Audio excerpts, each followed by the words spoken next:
Devil's Gate is an educational system for training the descendants of the founder, the Demon King of Tyranny, to become the new Demon King. There's a rumor that the Demon King will awaken after 2,000 years. This year's incoming class includes members of the Generation of Chaos. It is suspected that the reincarnated Demon King might be among them. A white-haired girl named Misha is encouraged by her parents as she goes into the Demon King Academy to take her entrance exams. She gets brushed aside by other examinees as they walk into the school gate. A letter falls out of her hand, and an examinee picks it up. He stares at the name written on it and calls it out. He gives her the letter, and she thanks him. Their parents encourage them as they walk into the school. A student stands by the gate and makes fun of them for having their parents accompany them. They walk past him, and he gets infuriated. The boy beside Misha tells the student at the gate that he is sorry for not noticing him due to his low mana. Zepes threatens the black-haired boy to apologize by summoning a magical flame of darkness, but the black-haired boy exhales and it quenches the flame. Zepes threatens him some more, but the black-haired boy compels him to stop. Zepes' body automatically obeys, causing the black-haired boy to walk into the school. Misha watches everything happening without saying a word. An announcer informs the candidates about their next exam. They are to partake in a duel amongst themselves. An owl speaks to Anos about the rules of getting retained as a student. It asks him if he has any questions, but Anos refuses. Anos walks into the arena and sees Zepes as his opponent. The entrances to the arena magically disappear, and Zepes asks him if he's scared. Anos tells Zepes that he feels sorry for his inability to escape. This makes Zepes mad and declares to turn Anos' face into a blubbering mess. Anos compels him, but Zepes informs Anos that it won't work due to his anti-demonic armor, which conceal any magic power. The owl announces the rules of victory and declares them to start. Zepes brings out a magical sword that is covered in flames. He tells Anos about how the sword is a relic from the mythical age and how it has been handed down to his family. Zepes declares that the sword amplifies his magic by 10 folds, but Anos laughs at him. Anos makes fun of him, and Zepes charges at him with the inflamed sword. Anos blows out the flames from the sword, and Zepes stops dashing immediately. The crowd reacts due to how shocking the event is. Anos calls the match unfair, so he says that he'll handicap himself to make it better. Anos declares the rules of the handicap. He says that he won't move from that spot, nor use magic, or infuse magic power into his words or breath. He declares that he'll beat Zepes without batting an eyelash. Zepes thinks that he is making all that up because of his anti-demonic armor, but he dies before completing his statement. Zepes sees blood all over his body and wonders how he is still alive. Anos asks Zepes if he can hear his heartbeat. Zepes listens, and the sound gravely injures him. Anos walks off, but Zepes insults him by saying that he only has access to compulsion magic. Anos steps on his face and changes the rules of the handicap. He declares to use any other form of magic, aside from compulsion, to make Zepes surrender as his victory. Zepes asks for a contract, and Anos fulfills his wish. He declares that he won't give up no matter what, but Anos snaps his finger, and Zeph gets blown away. Anos asks if Zepes can still die from his holding back. He cuts his finger and uses a drop of blood to revive Zepes. The crowd reacts after seeing resurrection magic. He asks Zepes if he'll give up since he died earlier, but he refuses. Anos snaps his finger, and Zepes gets killed again. He repeats the process and explains to Zepes that so far as he uses Ingal's spell, within 3 seconds of his death, he can always be brought back to life. Zepes trembles and claims to be royalty, but Anos snaps his finger once more. He revives him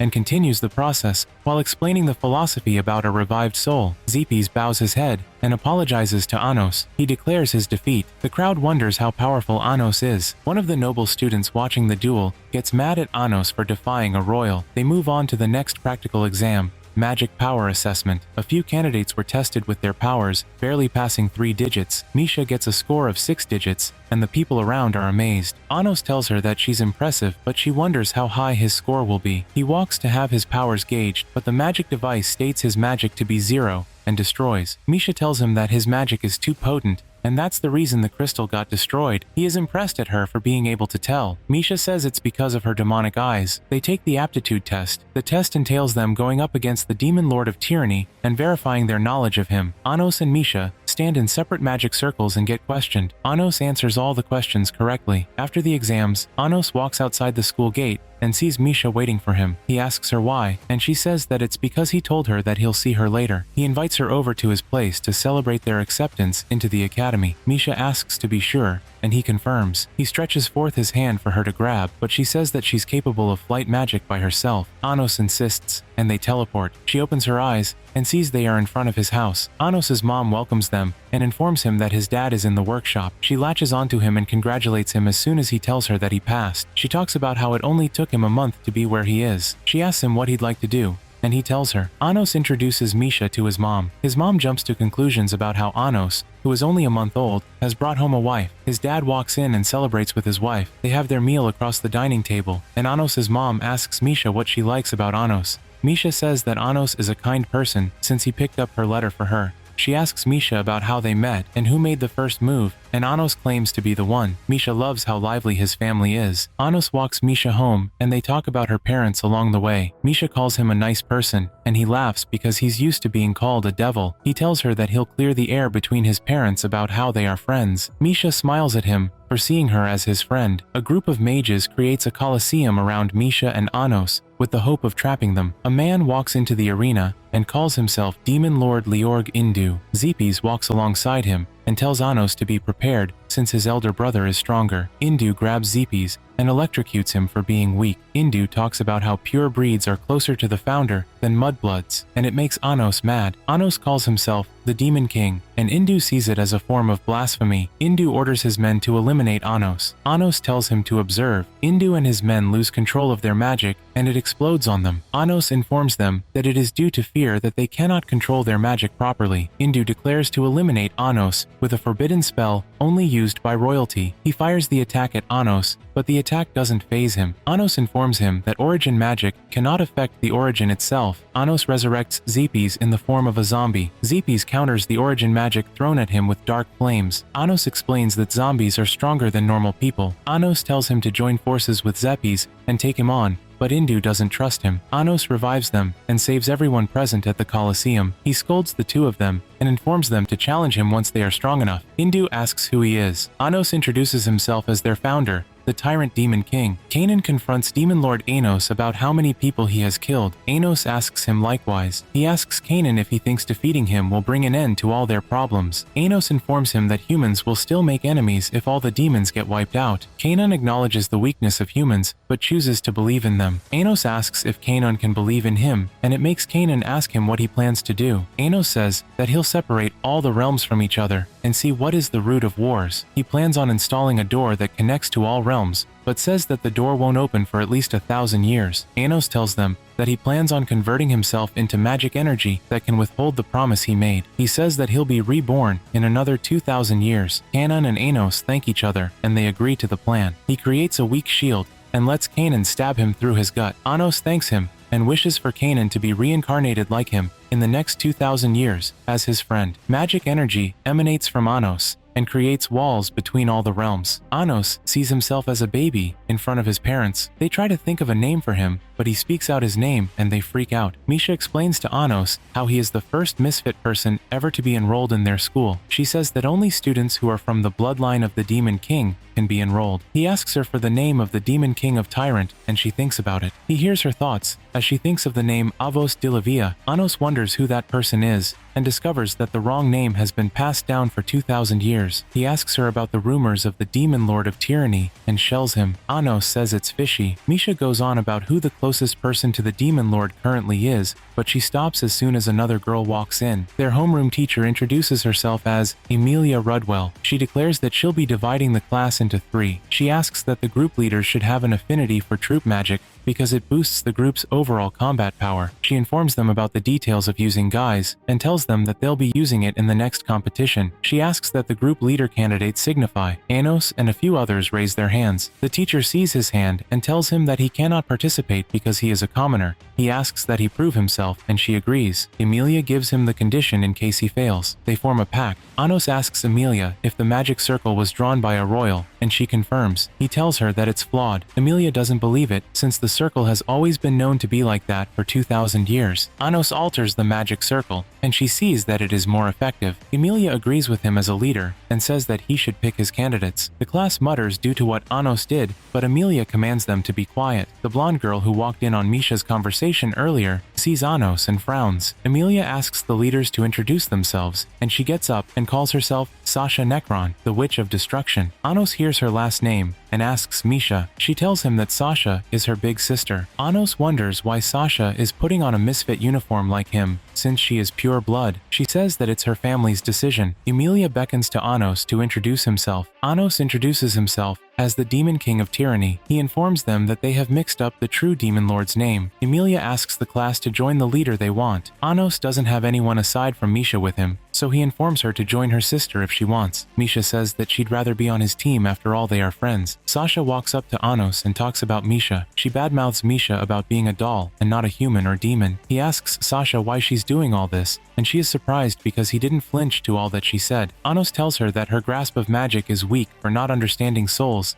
and she gets upset. She tries compelling Anos with her demonic eyes, but it doesn't work. Anos shows her that he has the eyes, and he analyzes her magic. He asks that Sasha join his team to get closer to her sister, but she refuses and walks away. After school, Anos and Misha walk out of the gate, but see Sasha standing in front of them. Anos asks if she has changed her mind, but she asks that they duel. Sasha says that they use their teams to compete, and whoever loses has to do what the winner says. Anos agrees to it and declares that he'll win either way. 1 week later, Anos and Sasha's team are in the forest. They make a pact before facing off. To win the competition, one must knock out the other's opponent's king. Anos and Misha strategize on how to beat Sasha, so they enact their plans. Sasha's team sees 3 castles being built and orders that they charge right in. Her teammates interrupt her by informing her about Anos, who is walking in their direction. They wonder how he got there, but Sasha asks that they teach him a lesson. Anos speaks to them, and they discover that he can hear all their conversation. She asks that they let him be because it's foolhardy for a king to try soloing. Anos approaches their castle and places his hand on their barrier. Sasha tells him that it's of no use since they've cast a lot of barrier magic on their castle. Anos feels the barrier magic and calls it lightweight. He dips his hand through the barrier and lifts their castle. The students fall as they lose their balance. Anos throws their castle into the air and catches it with one hand. He spins the castle with the hopes of them falling out. Anos throws their castle away and wonders if he went too far. Sasha and her team get up from the rubble. She declares that she'll be using the Geograze spell, but others warn her about it. She commands them to use their ultimate attack power and says that it's their only hope against Anos. Anos sees an enormous magic cannon being created and pointed in his direction. He analyzes and says that Sasha is using Guise to empower her teammates' magic energy. The cannon fires at Anos, but he creates a magical bullet that destroys the cannon attack. Sasha sees the bullet coming their way, so she creates multiple shield formations, but the bullet destroys all the shield barriers. The bullet destroys their castle completely. Sasha manages to escape the attack, but Anos teleports in front of her. She tells him that she didn't know he could use the Geograze spell all by himself. Anos corrects her that he used the lowest fire spell against her, and Sasha falls to her feet. Anos tells her to join his team, but she activates her demon eyes and commands him to die. Anos declines and offers her his hand. She swears that she'll get stronger and kill him. Anos tells her that he would have died if killing him was enough to make him die 2,000 years ago. Misha hurries to check on Sasha, but being that tsundere Sasha is, she folds her hand and looks away. Sasha uses the popular tsundere phrase, and Anos agrees with her. Anos tells her the other reason he recruited her, and it makes her blush. He says that her beautiful demon eyes captivated him. Anos invites Misha and Sasha home for dinner, and his parents overreact. They have their meal and laugh like one big family. Outside Anos's house, Sasha asks Misha if she likes Anos, and she affirms. Anos walks the girls home while carrying dessert for the girls. The two sisters hold hands, and Anos smiles. They reach Necron Mansion, and Misha and Anos whisper to each other. The sisters thank Anos and say they'll see them in school the following day. Anos notices Sasha and asks what's up. She thanks him and asks him a question about his fate being sealed. Anos says that if it's something he doesn't like, then he'll change it. She thanks him once again, and he teleports back home. Outside Anos's house, Sasha asks Misha if she likes Anos, and Misha affirms. She asks what Misha sees in him, and Misha tells her about how kind he is. Misha asks Sasha the same question, but she tries denying it. She tells Misha about how she and Anos are the only two who look her straight in the eye. Sasha apologizes to Misha and asks that she forgive her. They hold hands, and Misha says that she isn't mad. The girls smile at each other as they rest their heads on themselves. The next day at school, Misha asks Anos if he should recommend a birthday gift. He asks whose, and she tells him it's Sasha's. Misha says it's coming up the following day. Anos feels that it is something she should decide on by herself. Sasha walks into the class, greets them, and sits beside them. Sasha informs them about her teammates wanting to join them, but Anos says that he has declined all their offers. She asks why, and he tells her that just the 3 of them will suffice. She informs him about the class competition that requires 7 or more people. Emilia informs the class about how one of the 7 elder demon emperors will be lecturing them on great magic. The 7 emperors are news to Anos, so Sasha explains them to him. Emilia warns Anos to mind his manners, since an emperor will be coming to their class. Ivis Necron is the elder. He walks into the room, and Anos interrupts him. Emilia apologizes for his insolence, and says that she'll have him expelled, but Ivis tells her not to. Ivis asks if he has seen Anos before, since Anos said, "Long time no see." Anos says that he should be remembered from 2,000 years ago, but Ivis claims to have lost his memories of then. Anos walks, places his hand on Ivis' face, and uses magic to recall his memories. Everyone in the class freaks out and asks him to stop what he is doing. He realizes that Ivis doesn't have the memories and lets him go. They wonder if he'll be left unpunished for what he did. Ivis lectures them about his family's secret technique, fusion magic. Sasha asks him why he isn't taking notes, but he tells her that he has it all memorized. Anos asks her the same, but she says that she's mastered the technique. After all, it's her family's. Anos asks if she's close with Ivis, but she says that the 7 elder demon emperors are like divine beings, and she's only spoken to him once. Anos speaks with Ivis after class. He informs Ivis of how his memory about the demon lord has been tampered with, and says that he is the demon lord. Ivis ponders about this, and says that it is also possible that Anos bears hostile feelings towards Avos Dilhevia. Ivis tells him that he'll remain neutral concerning the matter, and walks off. Anos thinks that Avos Dilhevia truly exists. Emilia walks to him and hands him a badge that belongs to Misha. He takes it from her and says he'll give it to her by himself. Anos walks up to Misha and hands her her badge. He sees that she's holding the same letter she held during the entrance exams and asks her about it. Misha calls it her good luck charm. Sasha's teammates talk to her about Anos. They ask if she's okay with being stuck in his team. They look at Misha scornfully, and it upsets Sasha. She uses her demon eyes to crack the floor in front of them and leaves them. Sasha walks to meet her new team members and asks that they leave. Emilia stands outside a dungeon and informs her students about the dungeon exams. She tells them that they will be rewarded based on the amount of items they collect from the dungeon. The students dash into the dungeon,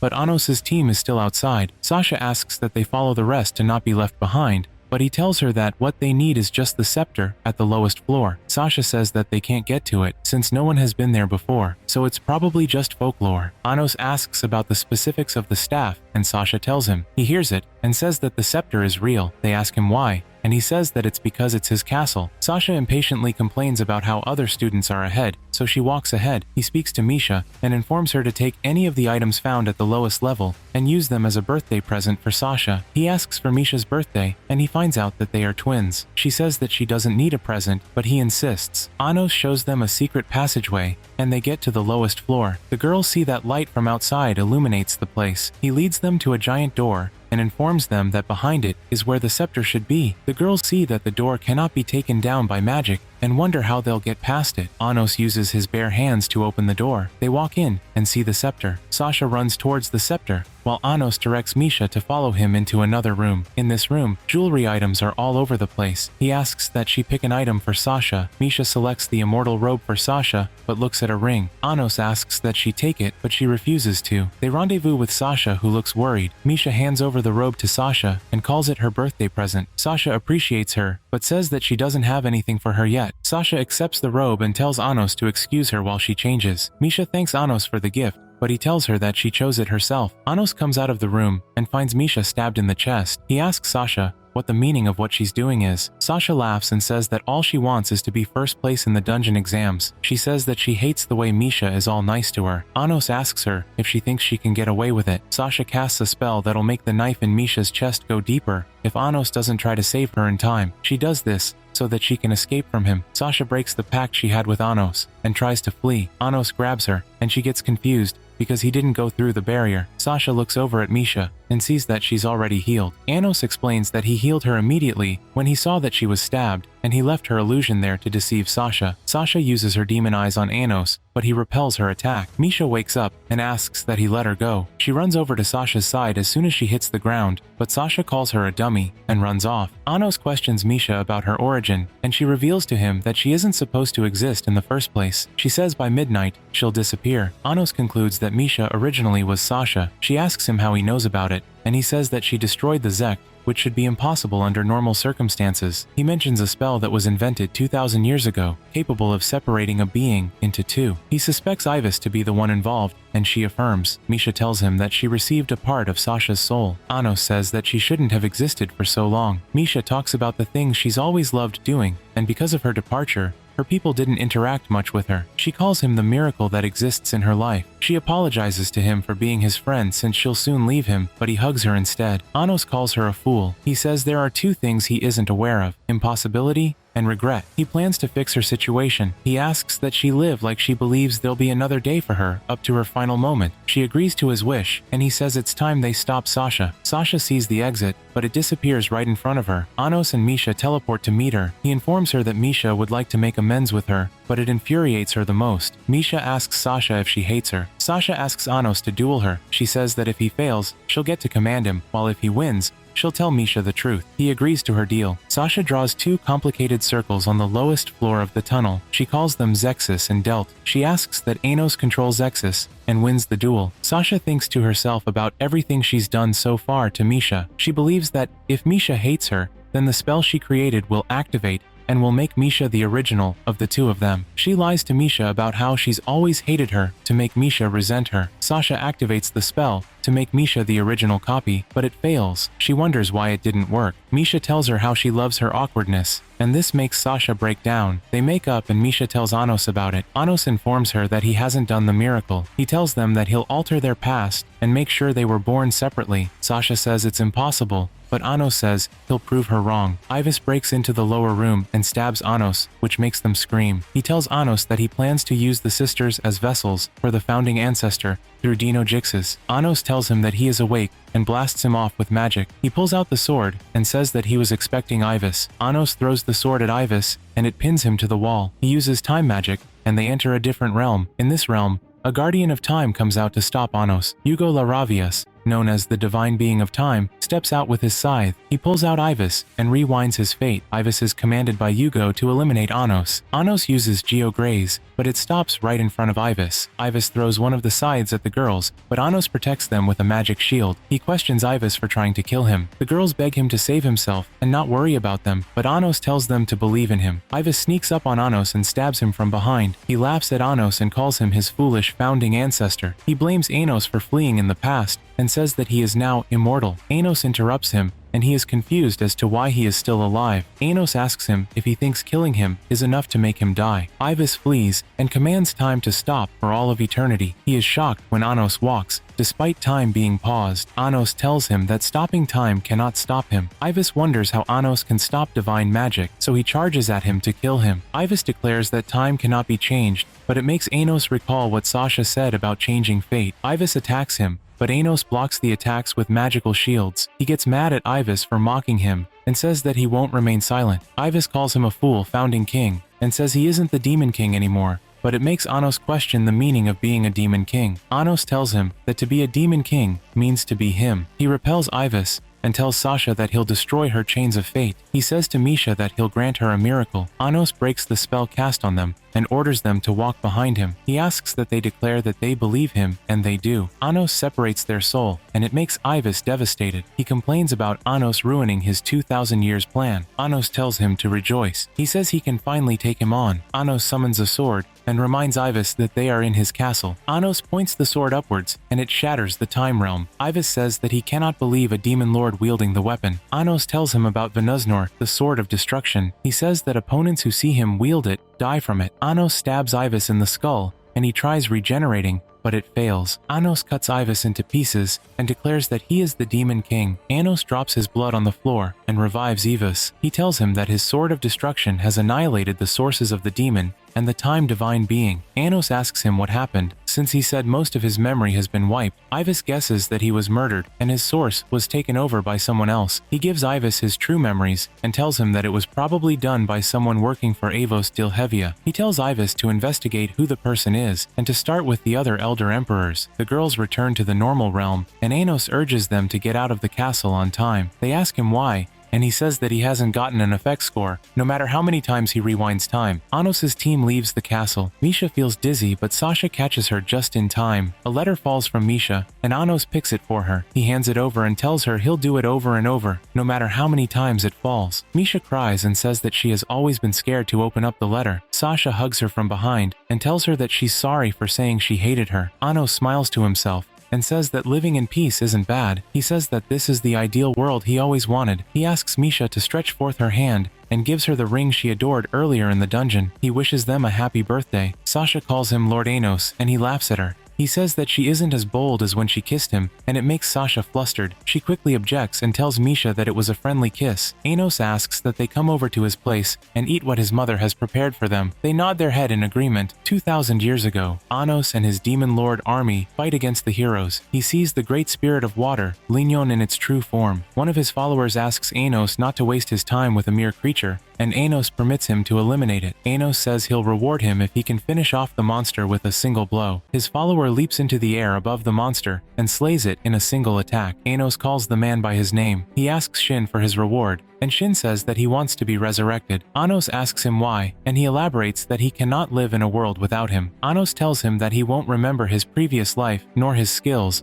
but Shin doesn't mind starting from scratch. Anos informs Shin about Kanon's presence. Shin wonders why Kanon still keeps on coming back, despite how many times he's been killed. Anos talks about how Kanon is special, and will keep coming back, no matter how many times he's killed. He orders Shin to find Reno, and he obeys. Anos beckons at Kanon to come at him, and they duel. Currently, Anos sits beside the girls, and they tell him that they cannot wait for the results of their exams. They believe that they get a perfect score for bringing the scepter with them. Emilia walks up to the podium, and announces that a transfer student will be joining them the next day. She says he's a royal who excels at sword magic. She gives Anos' team a 70% score, and they wonder why. Emilia tells them that the scepter they found got stolen before the school authority could analyze it. Sasha gets mad, since it's the school's fault for not being careful with it, but other students mutter that it's possible that her team stole it after realizing it's fake. A student stands to support Anos' team, but she is silenced by Emilia. Anos walks down and tells them not to make a fuss. He says the best thing to do is to smoke out the thief. He walks to meet a student and pulls out the scepter hidden in him magically. He hands it over to the teacher and whispers that if she wants the student to hide it, she should make sure he does it properly. Emilia silences her students and changes the subject by telling them to prepare to be taught swordplay by one of the 7 emperors the next day. After class, Misa walks up to him and thanks him for standing up for her earlier. He calls her by her name and tells her not to mention it. Anos mentions something about Unitarianism, and Misa gets excited. She moves close to Anos, and it makes Sasha warn her. Misha explains to him that their school is ruled by pure blood. She says that Unitarians like her are campaigning to unify the demon race, as it ought to be, regardless of royalty. She asks that he come to see her after school, and also informs him of how her sect believes that he is the Demon King. She informs him that one of the 7 emperors backs her up. Misa asks that Misha and Sasha follow Anos to the meeting. They get to the Union Tower. Misa tells them that they are at Anos Fan Union. As soon as Anos steps his foot inside the tower, everyone pauses, and the girls start to react in ecstasy just by seeing him. Misa shows Anos a relic left by her father. She tells him that she's a hybrid,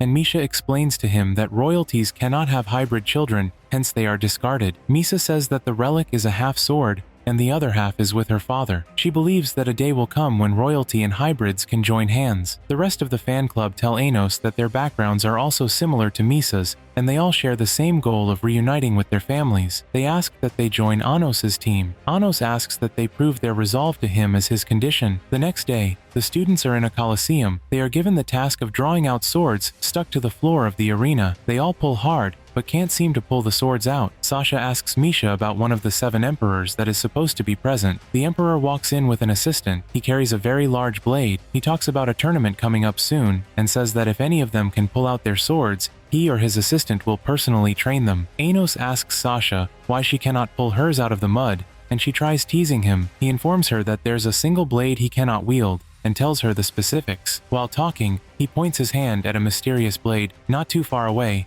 and the blade flies towards him. The Emperor sees this and congratulates Anos. The Emperor declares to take on Anos, but another student pulls out his sword. It is the transfer student. The assistant charges at him to take him on, but the transfer student easily outmaneuvers him and knocks him out. Anos knocks out the Emperor and speaks to the transfer student. Back in the classroom, the transfer student refuses to be a team leader. He walks up to Anos and introduces himself as Ray Gransdori. He asks if he can join Anos's team. Emilia tells him that Anos is a misfit, but he doesn't care. Anos declines his offer and says that he has to show his resolve if he wants to join his team. Anos asks Misha when the next competition is coming up, and she says it's the following day. He sees that it's that close and comes up with an interesting idea. Anos tells Misa and her subordinate to team up with Ray and challenge him at the competition. They agree to it. The next day, Ray strategizes with his teammates. They tell him about how different he is from other royals, but he says he believes everyone to be equal. Anos tells his teammates that he'll take on Ray head-on. Sasha agrees to fight the rest while Misha builds them a castle. Sasha marvels at the castle and asks Misha about it. She suspects the ring. Sasha flies off to face their opponents while Anos teleports to meet Ray. Anos and Ray talk for a bit when they see each other. He picks up a twig against Ray and says he'll take him on with it. Sasha sees a gigantic mobile column that houses the opponents, so she takes them on. Anos tells her telepathically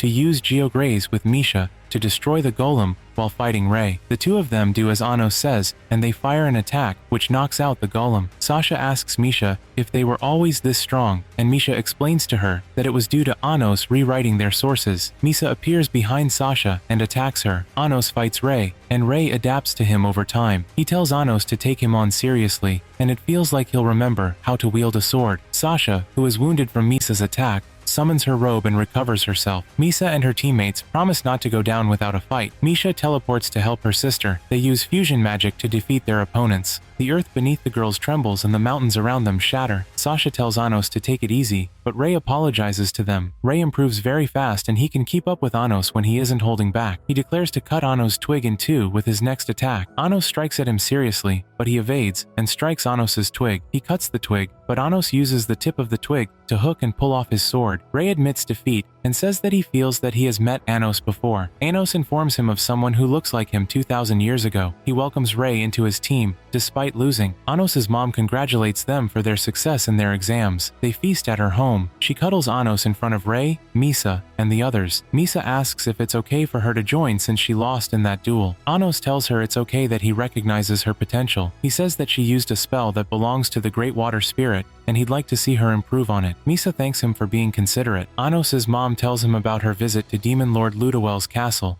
and it sounds familiar. Misha informs him that Ludowell is their teacher's father. They encourage him to become the Demon Lord. Ray and Misa discuss outside while Misha and Sasha look through Anos' photo album. Anos' father explains to them how Anos almost died in his mother's womb. She talks about how hard she prayed for him to be delivered safely. The parents say that they don't care if Anos seems different from other children, and they are glad he is alive and well. Misa thanks Ray for helping her join Anos' team. He recalls the strategy he used in his battle against Anos and wishes he changed it, but Misa doesn't mind. She talks about how she can't figure Ray out due to the way he talks to hybrids like they are normal people. He tells her that he just wants to focus on his sword, and it makes her try recruiting him into the Unitarians. Ray talks about how special Misa is for living so long, despite being a hybrid between a demon and a spirit. Ray urges them to go back inside. The next day, Emilia announces that the sword tournament is around the corner and picks the participants for their class. She tells them to pick their magic swords and prepare for the tournament. After class,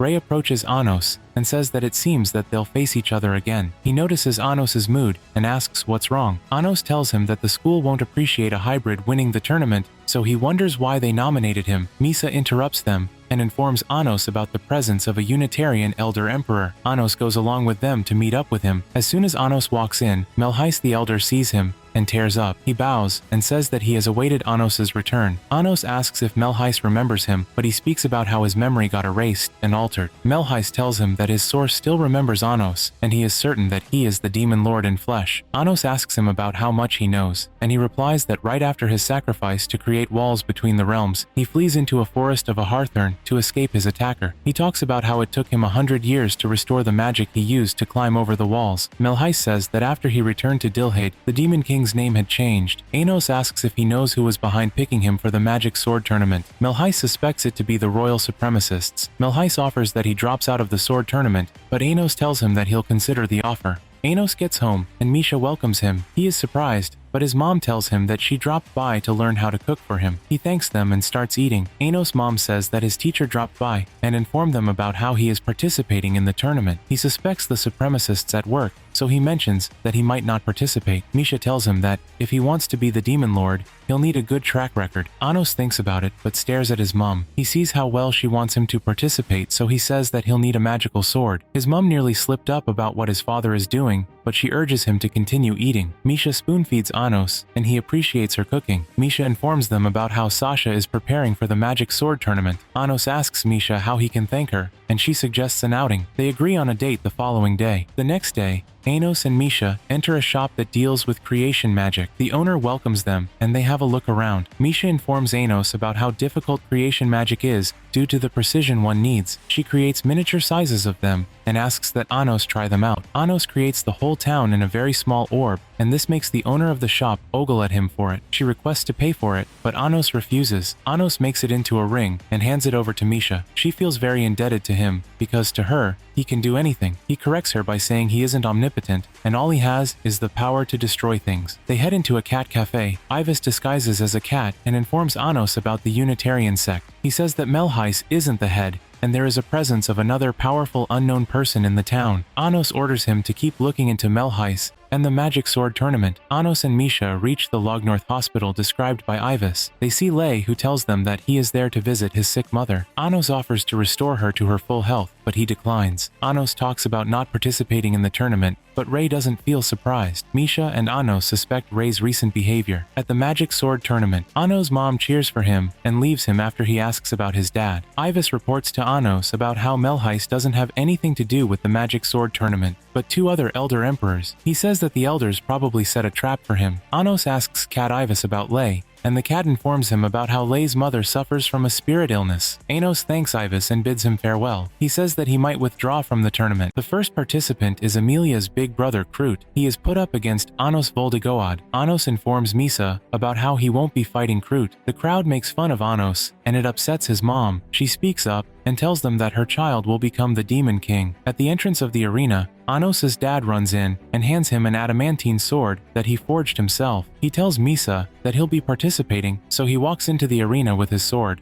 Anos apologizes for wasting Kroot's time, so he says he'll compensate by defeating him within a minute. Kroot attacks Anos, but he easily evades him. Anos' fangirls cheer him up as they duel. They sing a song for him. Anos easily evades and counters Kroot. He destroys his magic blade and knocks him down at exactly 1 minute. Anos tells Kroot not to look down on his father's blade. Emilia boils as she watches Anos humiliate her brother. At the waiting room, Misa congratulates Anos, but he tells her that it's merely the first round. Anos sees on the screen that Lei won his match. Lei walks into the waiting room and asks that Anos doesn't bother him with questions. Misa asks the questions instead, and Lei says he is a royalist. He tells her that he cannot be friends with them again. He turns to Anos and announces that he'll kill him. Anos tells him to be prepared to die if he wants to do something like that. The two of them go at each other, and Rei makes a cut on Anos' arm, but Anos digs the tip of his finger into his chest. They withdraw, and Lei says they'll meet at the finals. He leaves the room, leaving only Misa and Anos. Anos tells Misa that he can sense the presence of a magical gear in Lei's body. He feels like Lei is under a contract, and that's why he cannot appeal to Anos directly. Anos heals his wound and talks about Lei's mother. He wins his next match, and the crowd starts to guess that he might win the finals coming up the next day. Anos' parents and the girls congratulate him on his victory. His mom asks that she hold on to his sword while he rests for the finals, so he gives it to her. Anos and Misha teleport to Rei's mother's location. He sees her ailment and realizes that Rei's mom is born of a spirit and a demon, just like Misa. Rei's mom wakes up and speaks to Anos. She tells him of how her son usually speaks about him. Anos asks if she knows of the contract Rei is in, and she affirms. He says he'll heal her, but asks if she knows the cause of her disease. She talks about her tradition, and Anos realizes that it'll be hard for him to heal her. She speaks to Anos about how her son loves swordplay and hopes that he lets him go all out in their battle. Misa asks if there's something Anos can do. She says she also is a half-spirit, half-demon. Anos says he'll link their souls together. He begins the process, but notices the presence of his mom and someone else not too far away. Anos's mom, Isabella, tells the girls about the things Anos has done so far, but she gets interrupted by Emilia. Emilia walks up to Isabella and states a different rule to allow her to get Anos's sword, but Isabella refuses. Emilia tries to forcefully take the sword from Isabella. Isabella sprains her ankle in the process of evading Emilia's attack. The girls try protecting Isabella from Emilia's attack, but they get knocked out. Isabella asks if she doesn't care about her student, but Emilia mocks hybrids. She tells Isabella about how she resents Anos for humiliating her brother. The girls get up and fend against Emilia's magic. They tell Isabella to run away. Emilia knocks them out, but they get up and begin singing their verse, which is dedicated to Anos. Emilia strikes each of the girls, but the rest continue singing. After striking them all, she fires an attack at Isabella, but Anos appears and brushes it off. He looks around and sees what Emilia has done. Anos compels her to shut up when she tries talking back at him. He heals Isabella and the girls. Anos asks each of them for their names and says that he's indebted to them. He says he'll never forget them till he dies for saving his mother. Anos gets up and signals to his mother to take it from there. He walks to meet Emilia, who cannot free herself from his compelling magic. Anos grabs her by the neck and says that he won't forgive her for what she did. He uses Iris to create an arena for the both of them. Anos stabs her and tells her that she can only last a minute or two. He gives her the condition for her to live. He says that she has to acknowledge him as the demon king of tyranny and beg for her life. Emilia refuses at first,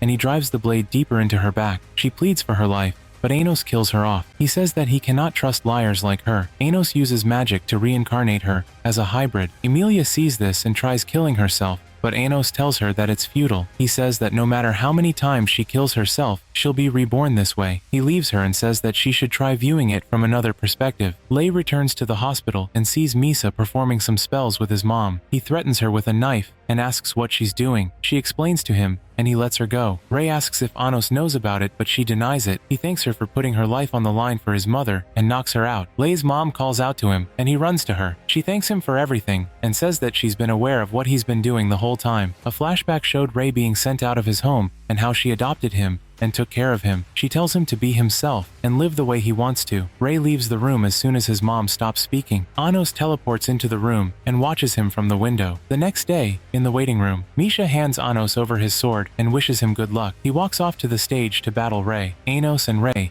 stand at the arena and receive cheers from the crowd. The owl sets up a social rule for their match. A bracelet that absorbs magic appears on their left wrist. If any of the duelers' bracelets break, the person loses. The two of them clash, and Rei tells him of how impressed he is that Anos can fight while his magic is being absorbed. He tells Anos that his bracelet is just an ornament. Rei informs Anos about how his match is intended to buy time for the royalists. He stabs his chest with his sword to counter the contract sealed in him. Rei tells Anos that he doesn't intend to fight like this. He says that he'll die soon, and there's no reason to take down Anos with him. Rei promises to defeat Anos, and it makes Anos grin at him. Anos tells him not to hold back. The two of them battle it out, and the crowd says they're too fast. Anos and Rei cut themselves while they fought at very high speeds. They charge at each other, and Rei cuts off Anos's left arm while Anos impales him. The ring gets covered in a magical circle, and Anos is trapped in another dimension. Anos speaks to the owl and calls him Melheis. The owl transforms into Melheis and rejoices in locking Anos inside the dimensional prison. Melheis informs him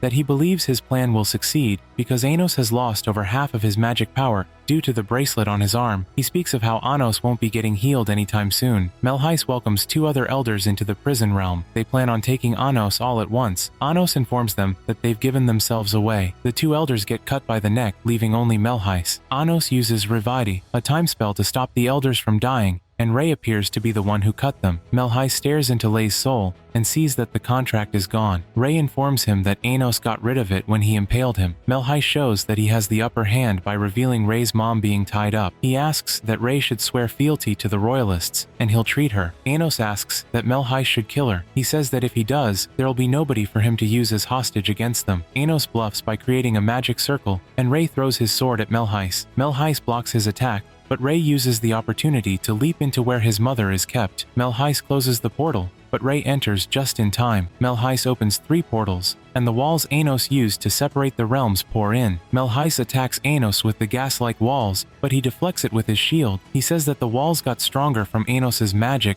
that got sucked off by the bracelet. Anos controls his severed left arm telekinetically, but Melheis dashes into another portal. He attacks Rei, who is with his mom, but Anos creates a shield over them. Melheis commends Anos for being able to use magic in another dimension. Anos speaks to Rei telekinetically and offers him a sword. Rei tries cutting the wall, but the sword breaks. Melheis charges his attacks at them and bids them farewell, but Anos encourages Rei to try. Rei says that he is out of strength, but his mother wakes up and encourages him. She plans to use her spirit magic to help him fight, even if it costs him his life. She turns into a sword for Lei to wield. Lei picks up the sword and slices at the wall. The sword recalls how he tried slicing a pot with a knife, how he kept on trying till he succeeded. Rei's mom asks that he show her what he's capable of now that he's grown up. He slashes at the space in front of him, and it cuts through dimensions. The slash grazes Melheis, who is in a pocket dimension, and connects Rei to Anos. The spirit sword turns into his mom and vanishes. Rei cries, but Anos tells him to save his tears for later. Melheis speaks of how futile their effort is, but he gets tagged by Anos. He wonders how Anos managed to get into his pocket dimension since he believes that he isn't marked. Anos tells him about how the spirit sword works. Melheis wraps Anos with the gas walls and tries ripping him to shreds,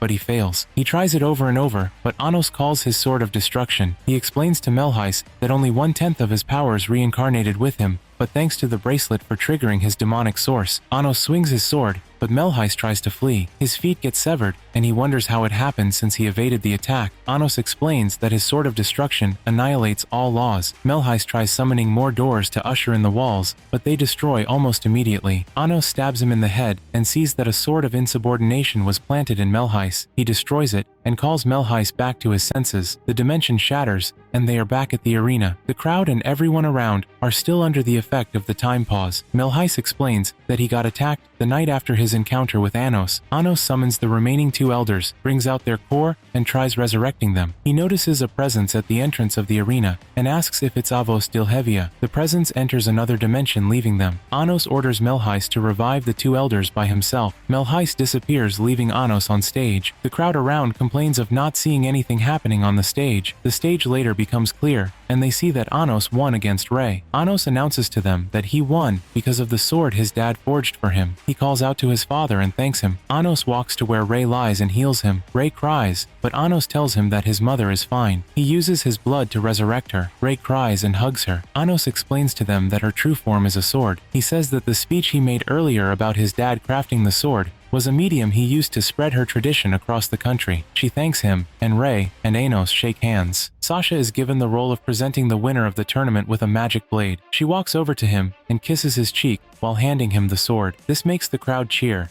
and Anos' dad weeps. Anos walks down the arena and meets Misha waiting for him. He tells her that he enjoyed himself at the tournament. 2,000 years ago, Anos breaks into the hero's capital. Kanon asks for his opponent and says he'd like to know why he came here alone. Anos tells Kanon that he is here to speak to him. Kanon doesn't believe his ears. Anos offers that they end the war between them. A knight named Jurga dashes to attack Anos, but Anos blocks him with a shield. He tells Kanon that killing Anos will end all of humanity's problems. Jurga gets amped by other knights' magic, and he rips through Anos' barrier. He wants to avenge his wife and children. Anos pierces his chest and informs him that humans also killed his mother. He beckons to Kanon to meet him at his castle and teleports. Kanon rushes over to Jurga and asks if it'll be okay if he kills Anos. Kanon rushes off while Jurga collapses. Jurga vows to do anything to end Anos in the current era. Sasha hurries off to class. She blames the world for not having magic against oversleeping. She sees Anos and Misha walking to school together and gets flustered. Sasha asks Misha what she's doing at Anos' house, and Misha replies that she is learning how to make lunch. Misha tells her that she tried to rouse her severally, but she didn't wake up. Anos asks if he can wake her up on time, but she rejects like a tsundere. Rei and Misa meet up with them and say, "Hi, a new homeroom teacher is delegated to fill in for Amelia." The class wonders what happened to their teacher. Historia informs the class about inter-academy classes coming up in 3 weeks. She says that they'll be going to another school that is located in the human realm. The students wonder what the human realm is like. Historia explains that some of the magic used by humans and demons are similar. She speaks of the hero's troop magic being similar to their guise. She asks the class about their similarities and differences. Anos speaks up and explains how Asla, the hero trap magic, varies from guise. She is surprised to learn that Anos is the misfit. Anos asks the 4 of his teammates to go with him to the training ground. They go to the training ground, and Anos beats them all to the ground. He explains each of their weaknesses to them and speaks about a certain human he knew who was more powerful than them combined. He tells them that if they are going to the human realm, they need to be stronger than their current form. In the Unitarian Tower, Anos speaks with Melheis. Melheis informs him that he has resurrected the other two elders. He tells Anos that his suspicions are right. Anos wonders why Melheis' source wasn't corrupted, unlike the others. Melheis tells Anos to exercise caution at the inter-academy classes coming up. He suspects that royalists might be involved in the reincarnated heroes case. Anos sees Ray waving at him outside, so he goes to meet him. Anos shows Ray some of his sword collections. He asks Ray to pick one of them. He picks the Sigshesta blade. Ray uses it on a statue Anos creates, but it doesn't cut the statue. Anos explains to him that the Sigshesta blade gets sharper the more he focuses. Anos tells him about someone he knew 2,000 years ago and how the person could wield every blade. He says Ray reminds him of the person. The day for the inter-academy classes is here. The students are to follow the instructions of a demon owl for 10 days, and only those who reach the venue between that time lapse are required to participate in the competition. Anos' team ponders on how to reach their goal quickly, but Anos teleports them there within a second. He informs them that he has been to the human realm before. The team decides to explore the human world. Anos and Sasha tag along to the capital. Anos compliments Sasha's eyes to the point that she gets excited. Her demon eyes activate, and things around her start trembling. Anos tells her to stare at his demon eyes, and when she does so, she says that it's beautiful. He compliments her over again, till she calms down. Anos and Sasha reach the Hero Academy. Sasha warns him not to interfere, but he opens the door. A girl stops them and says that her school is off limits to outsiders. Anos tells her that they are from Dilhade, and the girl is surprised due to how fast they got there. She introduces herself as Eleanor Bianca, and the rest do the same. She asks why they are currently in the academy since it won't be open until the next 10 days. Anos tells her that he's interested in the legendary hero, and it makes Bianca happy. She tells them to come along with her. Bianca shows them the academy, and they come across a statue of Kanon. They walk through their enormous magic library. She pulls out a book that has the tale of how Kanon defeated the demon of tyranny. Sasha gets mad at the fact that the humans believe Kanon to have done all the things the demon of tyranny did, but Anos calms her down. He says that the humans would not be calm if they knew the truth. Anos asks Eleanor the name of the Demon King, and she says Avos Dilhevia. Anos sees that Dilhevia's manipulation also reached the human realm. He asks her about the elite class of reincarnated heroes, and she replies to him with Jirga Kanon. She explains that there are 4 types of Kanon heroes. Sasha gets confused, but Anos tells her that Kanon had 7 sources. It was one of the powers he acquired to go up against demons. Anos speaks to Eleanor about Kanon, and asks if any of them have been reincarnated, since they are all connected. He says that if any of the canon is reincarnated, then the hero can tell of how flawed the history is. A student speaks up behind Anos and asks what part of the history is flawed. The boy talks about how the demon students do not want to accept the fact that their demon lord got defeated. Anos asks who the student is, and he introduces himself as the first heart of Kanon, Ledriano Kanon. Another student barges in and calls himself the third heart. Anos says they are fake. The third Kanon heart gets angry at him and charges to attack Anos, but Anos switches off his flame by blinking. Ledriano tells the other heart to back down and apologizes to Anos for his rude behavior. Ledriano asks Anos for his name, and Anos tells him. Anos and Sasha leave the library. Eleanor apologizes on behalf of her classmates. She compliments him for being so strong. Anos tells her that if he were up against the real Kanon, she wouldn't say so. Eleanor asks if Anos also got reincarnated, and he affirms. Sasha asks that they start going. As they leave, Eleanor beckons Anos and tells him that the Kanon she's looking for no longer exists. He asks her what she meant by that, and she tells him that Kanon was murdered 2,000 years ago. Anos asks her who did it, and she tells him that it was a human. The demon students arrive at the Hero Academy on the 10th day. They are surprised to see Anos' team already waiting for them. Anos and his colleagues walk into the Hero Academy. Misha sees Eleanor and tells Anos that she looks sad. As soon as Anos' group enters the school building, he is greeted by Revest Aini, a third-year student of his academy. Revest asks Anos for how he cheated his way into the Hero Academy in one day, but Anos congratulates him for taking 2 days to get there. Revest apologizes for his rudeness, but tells Anos that he doesn't recognize him as the Demon King of Tyranny. Anos watches him as he walks off. The students are seated and are addressed by the current headmaster of the Hero Academy. He performs creation magic and calls for the representatives of the 2 schools. He asks that they perform spells that they are conversant with on the objects he created on the table. Ledriano walks up to his table and uses restoration magic on a rusty sword. He strikes the miniature golem on the table,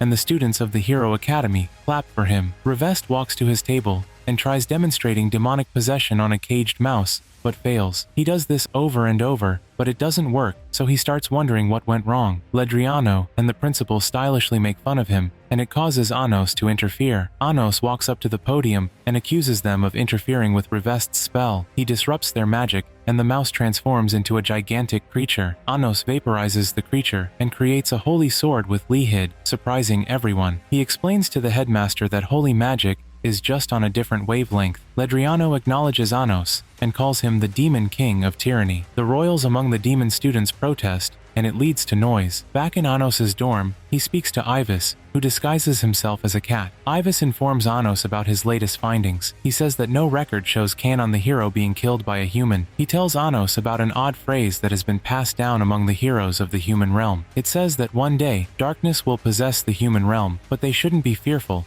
because Hero Canon will bring light upon the world with his spirit sword. Anos mentions the name of the sword and says that it's the weapon forged to destroy him. Ivis says that Anos is noted to be the darkness in the phrase. Anos asks that Ivis continue his investigation. He goes to open the door and sees Sasha and Misha waiting for him. They ask if he is free, and he agrees. Anos and the girls eat outside. He realizes that they are celebrating a festival. Misha informs him that the festival is to celebrate the birth of hero Jirga. Anos recalls his encounter with Jirga. Sasha sees Ray and Misa, and Anos tries walking over to their side. Sasha stops him and says that he shouldn't intrude. Ray and Misa are at the arrow stand. Ray shoots a bullseye and notices Misa being absent-minded. He apologizes to her, and she tells him of how troubled she is. Ray tries cheering her up and she blushes. Ray thanks her for helping him with his mom. The shopkeeper offers Ray a set of ornaments to pick from as his prize. Ray picks a shell necklace and hands it over to Misa. He calls it a token of gratitude for helping him with his mom. He picks up the necklace and wears it on her. The two of them walk around the festival enjoying themselves. The next morning, on their way to the beach, Anos's fangirls ask Misa how she got the necklace. She tells them it's a secret, and it fuels their curiosity. Sasha talks to Ray about how lovely the necklace is. He realizes that they were watching him the night before. She tells him about how romantic the story behind the necklace is. Anos explains the story of how the seashell necklace came to be. Misha informs Ray about how the necklace is used to propose. The fangirls force the truth out of Misa and ask Ray when he's going to marry her. This makes Misa blush. On getting to the beach, Anos looks at the Hero Academy students. He says that he can't see Eleanor among them. The principal informs them about their competition. He tells them that they'll be going up against each other using Asla and Guys. The principal of the Hero Academy explains the rules and venue to them. He tells them that they'll be sending their elite students, then belittles the Demon Academy, and it makes Historia mad. The Demon Academy is left to discuss its strategy. The students did not like the way they were insulted by their opponents. They ask that Manu give them a chance to get back at the elite team. Ano speaks up and says that they shouldn't fall for cheap taunts. He tells them that his team can handle it if they include the fangirls, but Revest disagrees. He asks that they be in charge since Manu has been their teacher right from the start. Revest promises not to lose. The principal announces the start of the competition. Anos and the others stare at Revest, who uses Guys in a water castle. He asks Manu about the kind of person Revest is. Manu explains that Revest used to be an underhanded student, but he worked his way to the top. She tells Anos about how kind-hearted Revest is, and how he doesn't want to hurt anybody. Revest's team makes a water castle, and tries scanning the area. They realize how stagnant they are. They search for the enemy's location, but cannot find them. Some of Revest's squad swim to search about, but they get knocked out by the heroes. The heroes inform them that they are behind the weakening of their magic. The heroes' team knocked out all the scout members of Revest's team. The heroes swim towards the demon's castle to knock it off. Outsiders notice that something is off, but they do not know what exactly is. Anos lends Menu-sensei his demon eyes, and she sees that the hero team is cheating. They've been using holy water to cheat. The holy water constantly mixes with the lake and boosts the humans present, but is toxic to demons. Revest protects his castle with a magic hurricane, but the heroes charge in at it. He uses magic formation and attacks them, but the attack doesn't faze the heroes due to the bubbles they use to cover themselves. The heroes set up a magic formation that sucks up the magic that protects the castle. The castle crumbles, and the heroes attack the demon students. Manu runs over to the principal and says that he gets her student out of there. She says that she'll let the authorities know about what he has done. Anos tells her to maintain her composure and uses magic to bring out all the royals from the lake. Manu runs over to Revest and tries healing him, but she sees that it doesn't work. The Hero Academy principal tells her that it's due to the effect of holy water. water. She gets mad at him and asks why he allowed his students to use holy water in the first place. The principal tells her not to blame her students for being weak. Anos walks over to heal him, but he refuses. Anos asks if he is so weak that he cannot submit to something unpleasant for his mentor's sake. Revest hands Anos the school badge. He tells them that it's what the heroes use to control the holy water to their advantage. Revest tells Anos about how he hates him, but for the first time, he wishes he had his powers. Anos heals him and promises to handle the rest. Anos' team meets up with the heroes and they ask that they proceed to the next round. The heroes make fun of the demon royals and say that they are all bark but no bite. Talks about how they used magic gears, but they laugh it off. One of them says that if they don't like it that way, then they should evaporate the sea. Anos flies into the sky and sends a huge meteor to evaporate the lake. The principal sees this and says that he'll call off the exams, but the heroes jump in to continue their battle. Ledriano tells his principal not to worry. He says that they have an ace off their sleeve. Anos uses guys, while his opponents use Asla. One of the cannons says that they can hear Cannon the hero calling to them. They build their castles and prepare to fight each other. Sasha asks Anos for their strategy, but he tells her that he'll come up with one, if need be. Anos sends a meteor at the enemy's location, but a magical barrier stops the meteor. A girl leaps into the air and slashes the meteor to bits. Anos sees her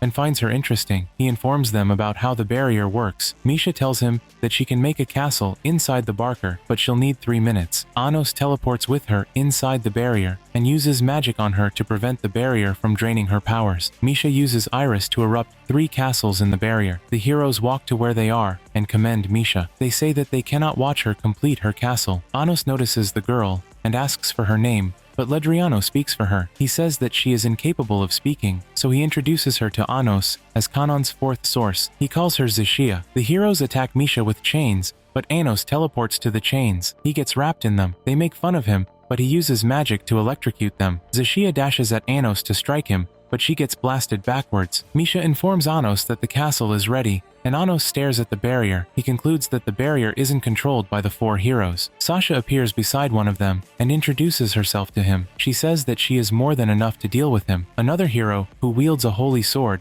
gets interrupted by Ray. Ray becomes his opponent. Sasha is being hunted down by the hero she introduced herself to earlier. She evades all of his attacks and charges at him. Sasha takes his magical gear and makes fun of him, but the hero activates enhancement magic and charges at her. He summons a sword and nearly hits her with it. Sasha loses balance and throws the gear back at him. The hero catches the gear and traps her in a world of magic orbs. He charges at her, but collapses to the ground. Sasha laughs at him and asks if he thinks he'll get his magic gear intact. She tells him that she poisoned it. The hero scoffs at her and says that she can laugh all she wants, but she won't be able to escape the plane he left her in. Sasha uses her demonic eyes to destroy all the orbs around her. She lands beside the hero and reintroduces herself to him. Sasha tortures the hero for being arrogant towards Anos. Ray is trapped by a hero in an earthquake barrier. He makes fun of Ray and demonstrates his 2 blades. He says that if he cuts Ray with them, he won't be able to heal from the effect. Ray cuts off the hero's arm despite being trapped in a barrier. The boy regrows his arm and calls Ray's sword a fake. Ray walks off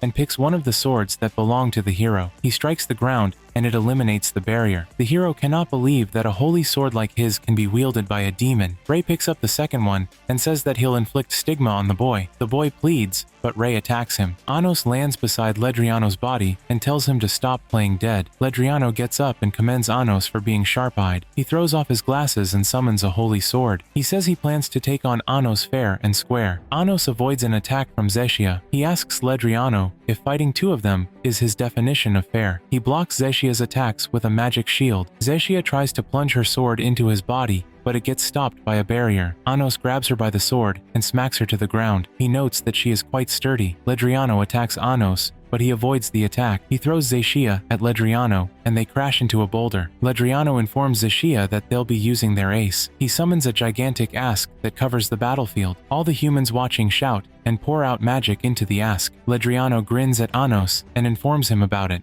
He says that with the love of the 10 million people cheering him on, he'll defeat Anos. The heroes charge at Anos and easily break his shields. Anos evades their attacks and tries electrocuting them. Zeshia fends off Anos' magic while Ledriano charges at him. Anos avoids their attack, but uses Ask at the last minute. Ledriano cannot believe his eyes. Anos tells him that demons too have the power of love. He says that he only needs 8 people to cheer him on against 10 million humans. Anos contacts his fans and tells them to cheer him on. The girls sing for him, and Anos overpowers the heroes. Ledriano fires an attack at him, but he uses the lowest level flame spell to knock the heroes out. Ledriano orders Zeshia to use a forbidden spell. Zeshia stabs herself as she approaches Anos and uses a Gavule spell. She explodes on him, but it doesn't affect him. Zeshia repeats the process over and over, and Eleanor speaks to Anos. She tells him to come see her at the shrine. Anos asks Misha to go in his stead while he handles Zeshia. Misha runs into the shrine, but gets interrupted by Diego, the Hero Academy principal. He opens the sacred gates of the shrine, and it breaks Misha's shield. Diego stabs her over and over to kill her. His goal is to make sure she can't be resurrected. Anos impales Diego and slams him away. He creates a dark box-like wall around Misha to prevent the light from the sacred gate from injuring her. Anos heals Misha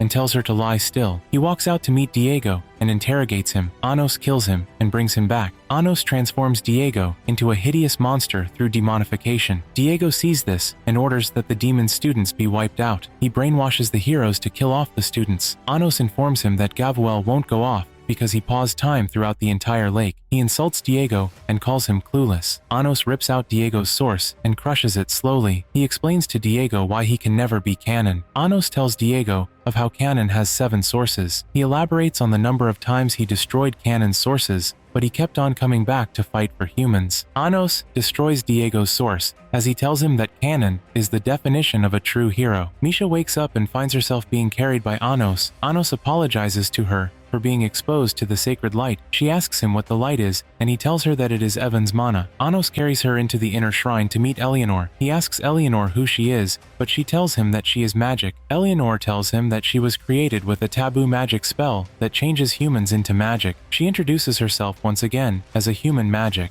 Anos analyzes her and concludes that she was the one who healed up her teammates earlier, and she affirms. Anos breaks her free from the orb she's trapped in and clothes her with magic. She thanks him and releases the barrier, covering the lake. All the hero students recover from the brainwashing technique used upon them earlier. Eleanor sees that everything is alright, so she decides to go into details about her academy to Anos. Anos asks if she cloned humans, and she nods. She informs him of how Jirga came up with the technology 2,000 years ago. She informs him of how Jirga's hatred for demons drove him to create the school. The school was built to make sure humans do not forget their grudges against demons. She informs Anos about how Jirga created Aesk, a technique that links people together. Eleanor tells Anos that the technique is Jirga's thirst for revenge. She replays the memory she has of Kanan and how he got betrayed and killed by Jirga. She wonders why he never revived himself, since he is capable of doing that. Anos asks if Eleanor is the second spell of Jirga, and she confirms it. She calls herself a failure. She says that she has always waited for someone like him to show up. Eleanor asks that Anos destroy her. She tells him that she's been killing for a long time and is sure that her children won't forgive her if they can speak. Her children inside the orb beckon to her and ask that Anos save her. Anos promises to do so, but before he starts,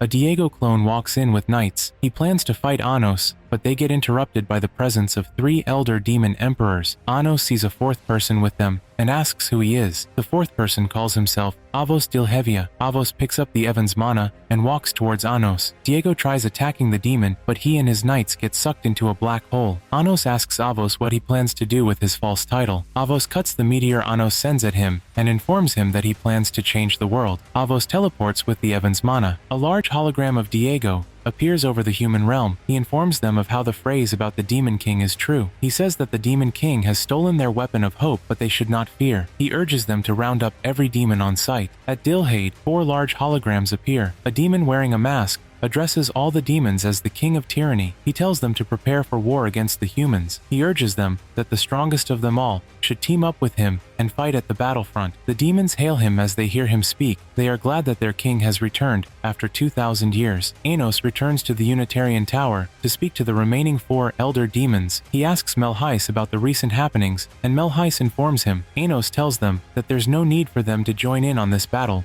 but Melheis says that they cannot watch a scoundrel claim their lord's title. He asks Anos to give them orders. Sasha, Misha, Ray, and his fan club ask that he also give them orders. He tells them to regroup at daybreak. The next day, Ray sees Misa looking worried, so he asks her what happened. She tells him that she cannot stop imagining the worst. She tells him how worried she is about him. Ray smiles at her and tells her that he doesn't feel nervous at all. He suspects that it's because he participated in the war 2,000 years ago. He holds Misa by the cheek and leans close to her. Misa closes her eyes and expects a kiss, but Ray removes one of the necklaces on her neck and wears it. She tells him that it means that he is proposing, but Rei says that he knows. He promises her that he'll come back no matter what, and she should wait for him. Anos assigns tasks to his subordinates. He orders them not to die or kill. Anos predicts that the Dilhade forces will first strike the Azishion forces. He sends Misha and Sasha to stop the troops that are heading in the west. The girls teleport ahead of the demon forces and declare their goals to them. The fan club is to support the girls from the rear. Anos orders Rei and Misa to demolish the troops in the east. Rei uses the mist created by Misa to stealthily take on the troops. Reinforcement comes at them, but Rei tells Misa to leave. Anos orders Melheis and his men to take on the 7 elder demon emperors. He says he'll take on Avos by himself. Melheis informs him that Avos should be inside the castle not too far from them. Anos summons a meteorite and hauls it to the army of Dilshade. Melheis and the other elder emperors walk into their midst. Anos announces that he is their true demon king, but the men do not believe him. He sends an attack that reaches the castle. 3 of the 7 elder demon emperors come out of the castle to fight Anos and his men, but Melheis urges Anos to go into the castle and take on Avos. Anos teleports to the door of the castle, and it opens for him. Misa reports that she cannot find Rei, while Melheis reports to him that they've captured the elder demon emperors. He informs Anos that the captured target's sources are no longer in their bodies. Anos tells Melheis that Avos isn't in the castle any longer. Avos walks towards the battlefield, but Anos creates a wall around him. He speaks to Anos that he knows he'll be there. Avos brings out Evan's mana and charges at Anos. The two of them clash, and Anos notices Avos' source, so he tries to take it, but Avos leaps away. Anos calls Avos Cannon and says it's been 2,000 years since they've seen each other. Anos holds a seashell necklace, and Avos removes his helmet to reveal his face. Rei stands before Anos. Rei asks Anos how he managed to figure it out since he tried playing dead. Anos shows Rei his seashell necklace. He says that Rei picked the necklace of all the things he could pick from that shop owner the other night. He analyzes Rei's behavior and says that he couldn't have lost his memories. He says that Shin wouldn't lie to him, and he doesn't know of any demon that is capable of wielding a unique sword and a holy sword. He concludes that the legendary hero could wield both. Anos asks him what he is trying to save, but Rei tells him that the humans are weak, just like he said. Anos asks Rei what happened 2,000 years ago. Rei explains to Anos that he was murdered by one of Jirga's men. He said that they set up a plot to annihilate Anos 2,000 years later. Kanan used Evan's mana to nullify Anos' destiny to become the demon of tyranny. Anos realizes that it is the reason why his name was forgotten. Rei tells Anos that he plans on sacrificing himself to free the humans from Jirga's ask. Anos wonders if it is worth wasting his life for, but Rei says that Anos created peace with his own life, as he promised. He plans on showing Anos human kindness. Rei plans to challenge Anos to protect him, but Anos plans to prove him wrong. Rei charges at Anos, but he flies into the air and uses Gia Grease to summon multiple meteors at him. Rei cuts some of them down, but he gets knocked out by the rest. Anos notes that one of his 7 sources has been destroyed. He dashes at Anos, but he easily evades and uses dark magic to destroy another source. Anos uses a flood to attack Rei, and he destroys the 3rd source. Rei climbs the wall and cuts Anos, but he uses Geo Graze to attack him. Anos destroys 6 of his sources, leaving only 1 left. Rei falls to the ground, and Anos tells him that he cannot be defeated. Rei summons another sword and charges at Anos. Anos sends a giant meteor at him, but Rei bursts through with his sword. He stabs Anos' core without realizing it. Anos wears the mask of Avos and pulls down the walls. The humans see Rei wield the Evan's mana and see that he is stabbing the Demon King. They call him Cannon and hail him, but Rei looks so sad. Anos orders his men to leave. Rei feels empty and recognizes Anos as his true friend. Anos falls to the ground and disappears. Rei announces that the humans retreat since he has killed their enemy leader. Diego screams at his soldiers and tells them not to be fooled. He commands all the Zishia present on the battlefield to self-destruct. Eleanor appears at the battlefield and tells him to stop, but he keeps on screaming about how demons should be killed, up to the point that he collapses, and an ask appears over them. Jirga's hologram appears over them. He sees Rei and insults him for being reincarnated as a demon. Rei tries cutting Jirga with the Evans mana, but it doesn't work. Sasha and Misha fuse under Ivis's command and become one. Necron tries going against Jirga, but he is too powerful. He used a spell to trigger the Zishias to explode, but Necron tried stopping the binding of the spell being cast by Jirga. Rei and Misa work together to prevent the Zishia from going off, but there are too many of them. Jirga regains his grip on all the Zishia, so he commands them to go off. Anos appears just in time and prevents the Zishia from self-destructing. Jirga doesn't understand how Anos is alive, so he explains to him that breaking his source isn't enough to kill him. Jirga uses Ask on all the humans present and forces them to power him up. He appears in a gigantic golden armor and tries striking at Anos. Rei parries the attack and Anos asks him to join him in breaking the chain of hatred. Ray and Anos fire successive attacks at Jirga, but it doesn't work. Jirga rends off their attack and fires at them, knocking them away. He calls himself the New World Order and claims that he cannot be defeated. Anos uses Ask and asks his fan club to sing for him. They sing, and it empowers Anos. Jirga feels that he is being made fun of, so he creates thousands of swords and hurls them at the demons. Eleanor tries protecting them, but they take matters into their own hands. Necron creates a castle to hide the wounded soldiers. Misa heals them while the emperors fight back against Jirga. Anos strikes him with black lightning. He speaks to Jirga and informs him of how the world has changed. Jirga refuses to believe Anos and keeps on shouting about how he'll get rid of all the demons. Jirga calls himself the World Order, and it makes Ray cut off his limbs. Ray says that he is the hero who needs to protect the people, not just humans, but everyone. Anos brings out his sword of destruction and tag teams with Ray in fighting Jirga. They stab him in the head, and Anos throws a seashell necklace at him. Jirga sees his dead wife and son as the seashell falls towards him and smiles at them before exploding into pure mana. The girls separate from their fusion and hug Anos. He tells them not to cry and says that he'll never die. Ray sees Misa and he goes to meet her. He apologizes to her, but she welcomes him, which makes him hug her. Anos lands beside Eleanor, who is holding on to Zishia. He calls out to her and links her source with his, so that she cannot be abused again. Anos brings all of Delsgate to the human realm. Every demon present acknowledges Anos as the Demon King. Anos knocks at the door of his house. His mom jumps on him and says that she's been worried sick about him. Anos's dad walks out and greets him. He sees that he has brought with him another girl. His dad and mom jump to conclusions, but each time Eleanor tries explaining, she worsens the case. Isabella holds Eleanor by the hand and asks that Misha and Sasha join them for dinner. Anos asks if his favorite mushroom gratin is what they'll eat, and Isabella affirms. 2,000 years ago, in the Great Spirit Forest of Harthurn, Great Spirit Leno informs her fellow spirits about her decision to go to Delsgate. They ask her if she'll be okay and when she'll be coming back, but they get attacked by a divine being. The divine being, Nus Galia, speaks to Spirit Leno about his proposal. He asks that she'll be the mother of his new divine being child. Leno refuses, but Nus tells her that it is his will. She attacks him with her plants, but he commands the plant to grab her instead. Leno tries to plant a child in Leno magically, but he gets interrupted by Anos. Anos impales the divine being with his fist, but the divine being tells him about a new law he has created to kill him. Anos plunges out Nus's heart, but he says that he cannot be killed. Anos's swordsman, Shin, appears and breaks the magic circle being cast by Nus. Anos tells Nus that he'll change the law and make sure divine beings can be killed. Nus turns into a stone after having his heart ripped out of him and dies. Anos greets Leno and asks her for her answer. She tells him that she's decided to trust him. He hands Shin over to her to protect her. Anos leaves them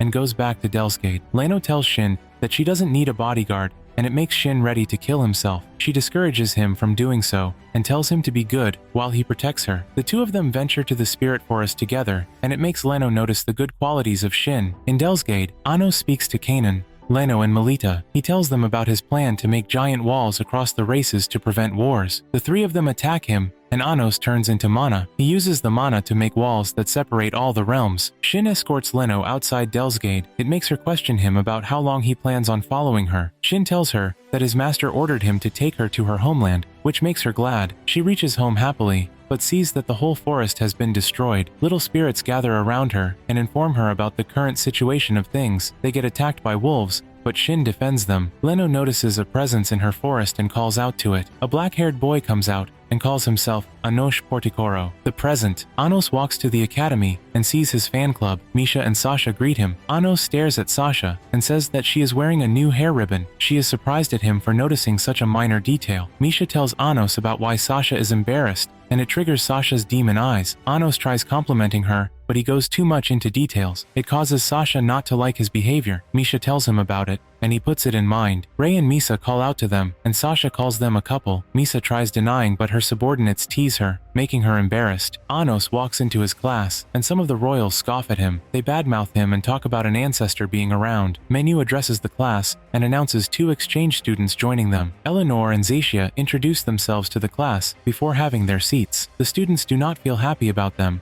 but Manu calls their attention to the fact that the war was orchestrated by Diego. She tells them that not all humans bear enmity towards demons. The girls have their seats beside Anos. Eleanor thanked Anos for making their transfer possible. Manu introduces Erdomaid as their homeroom teacher. The royals in the class make fun of the man for being a low blood. They believe he isn't powerful. Manu quiets them and tells them that Erdemade was born before the age of the 7 ancients. She informs them that he is one of the 4 dark kings. Erdemade addresses the class and informs them about how Avos Dilhevia isn't the violent demon king. The royals react badly to what he said, but he corrects them by saying, the true demon king is Anos Voldigoat. The royals do not believe him, so he gets into details about how Avos Dilhevia was formed. He calls Anos forward and tells them that he is their true demon king. Erdomade removes the chair of all their students and compels the royals to kneel to Anos. He hands them over to Anos. Anos restores their chairs and puts them back on their seats. He says that he used to be the violent demon king, but now he hopes for peace, so he is just a regular demon. Anos says 1 or 2 things about honor, and asks that they should decide to honor him if they wish. His sect gladly agrees while the royals scowl at him. Anos walks back and calls Erdemade Nous. He says he cannot disguise himself properly. Anos wonders what a divine being like Nous is doing here. As he walks to his seat, Erdemade teaches them about the natural order of the universe. He says that divine beings are the ones that maintain the order in which things are done. He informs them of how the divine being of destruction descended upon the demon realm with the hopes of bringing chaos, but got defeated and transformed into the sword of destruction by the violent demon king. He says that the demon king prevented evolution. He tells the class that the divine beings created a new law to kill the violent demon king. The royals mock him and call what he is telling them a fairy tale. He tells them that he is the divine being Nous, who brings other divine beings into being. They say he is making fun of them, and it causes him to choke them with magic. Anos orders Erdemade to stop his hostility. He tells the class not to show the teacher any ill intent if they do not want to be harmed. Erdemade informs Anos that there is a law that will kill him. He says that a new divine being child is present in the academy. Anos asks him to release his classmates, but he refuses. Anos draws out the sword of destruction and asks him once again. Erdemade tells Anos of how dire the world will be if he kills him, but Anos doesn't listen. He stabs Erdemade, killing him. Anos uses the spell Agranemt. He revives Erdemade, but with 1/10 of his power. The students are freed from Erdemade. After class, Sasha asks Anos why Erdemade is teaching them. They conclude that divine beings' views are different from demons. Misa wonders why he is teaching at a demon school, and Anos tells them that he must have promised someone, since divine beings do not fail to fulfill their promises. Ray and Eleanor are alert about the divine being child that is present in their academy. Anos declares to find the divine being child and teach it its place. The group agrees to split up and look for the child. Anos teleports to meet up with Melheis, while the others come up with their search methods. Eleanor hears a call from Ledriano and answers him. He asks for her location, and she tells him. He informs her of a powerful artifact, possibly left by Jurga. After school, Misa and Ray meet up under a tree. They speak of how they aren't able to get any info about the divine being child. Ray tells her about how Jurga was involved with Nous 2,000 years ago. Misa gets worried, but Ray reassures her. She smiles at him and promises to fight alongside him. Ray worries for her, but she says that she is ready to die by his side, but notices the presence of someone nearby. He calls out to the person, and the person steps out and introduces himself as Gerard Azrema. He says that he is under the order of Misa's father. Anos speaks to his fan club about the upcoming ceremony for the second coming of the Demon King. He asks that they'll sing for him at the ceremony, and they wonder if they are good enough, since it is a role played by royals. Anos reassures them that this will be a step to bring royals and low bloods together. He hopes to destroy the bad mentality exhibited by royals. He asks them once again to sing for him, and they agree. Sasha contacts Anos and informs him that Revest and some upperclassmen have been attacked. Misha treats Revest and asks him what happened. He tells her that Manu got abducted. He says that she got abducted by Rinka Theornes. He says that he cast a tracking magic on his teacher, so her location can still be known. Anos tells them that the demon involved is probably someone from 2,000 years ago. They tell him that they'll go after him. Anos teleports to meet Melheis, but he sees that he is gravely injured. A man standing in front of him prevents Anos from reviving Melheis. Anos uses Rivide to stop time on Melheis. He speaks to the man and says that he is a demon from 2,000 years ago. The demon calls himself a servant of the Death King Erdomade. He introduces himself as Ziek. Anos asks if Ziek is aware that a divine being has possessed Erdomade's body, and he says he does. Ziek challenges Anos to a battle of wits. Ray and Misa walk to meet Gerard. She sees the other half of the sword that her father gave her. Gerard picks up the half sword and stabs her. He says that he has been ordered by her father to take her source. Eleanor and Zaisha return to the human realm and see the heroes all unconscious in the academy. A mysterious figure appears and says he poisoned them. He calls himself Zabro. Sasha and Misha chase after Menu's abductors. Rinka drops Manu and calls her a tool used to lure the girls. She says that she'd been ordered to kill them. Anos is shown as his comrades having been separated from him by Ziek. He wonders if the 4 Dark Kings have allied. Ziek asks if Anos already knows who the Divine Being Child is, and he wonders. Anos decides to accept Ziek's offer. Ziek informs Anos about how he stopped time a second after Melihaith's death. Ziek asks Anos if he is willing to wager the mana needed to revive Melihaith, and it makes him ask Ziek if he shouldn't wager his life instead. Anos offers to strip Ziek of all his plans. Ziek explains the rules to Anos. He asks Anos to make statements about the Divine Being Child,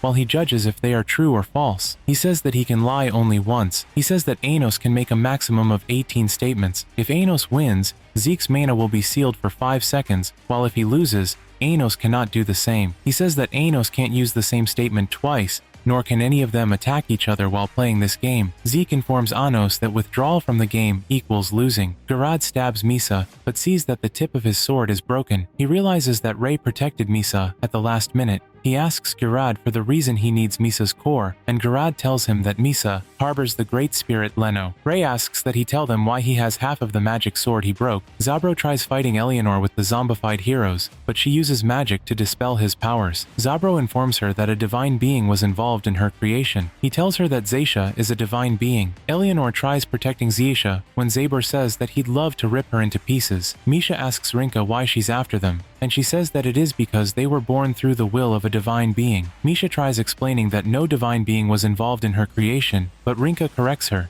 She says that a divine being modified the magic circle used in creating them. Rinka draws her sword and tells her that she'll end them before they awaken. The two of them disagree with Rinka and get ready to battle her. Anos is shown the images of his disciples. He notes that 4 of them have the potential to be the Divine Being Child. He makes his first statement by saying his Divine Being Child is among the 4 subordinates. Ziek says Anos is correct, and it makes him narrow his guess. He wonders if Zeke is lying, so he pulls out a picture of Misha and declares her as the Divine Being Child. Ziek says he is wrong. Anos says the same for the remaining 2, and Zeke says he is wrong. He shows an image of Misa, and Zeke says he is correct. Anos suspects Zeke. Lay fights Gerard, and as soon as he strikes Gerard's shield, he gets cut. Gerard tells him that anybody that cuts his shield gets inflicted by double the pain unless he destroys it. Ray cuts the shield, but his source breaks. Gerard tells him that he lied. A magic circle covers the whole of Delskady and attacks the school with arrows. The students all over the academy become ghouls. The heroes become ghouls, and Zishia tries fighting them, but Eleanor stops her. She runs off with Zaisha while looking for a certain crystal. She sees a purple crystal outside,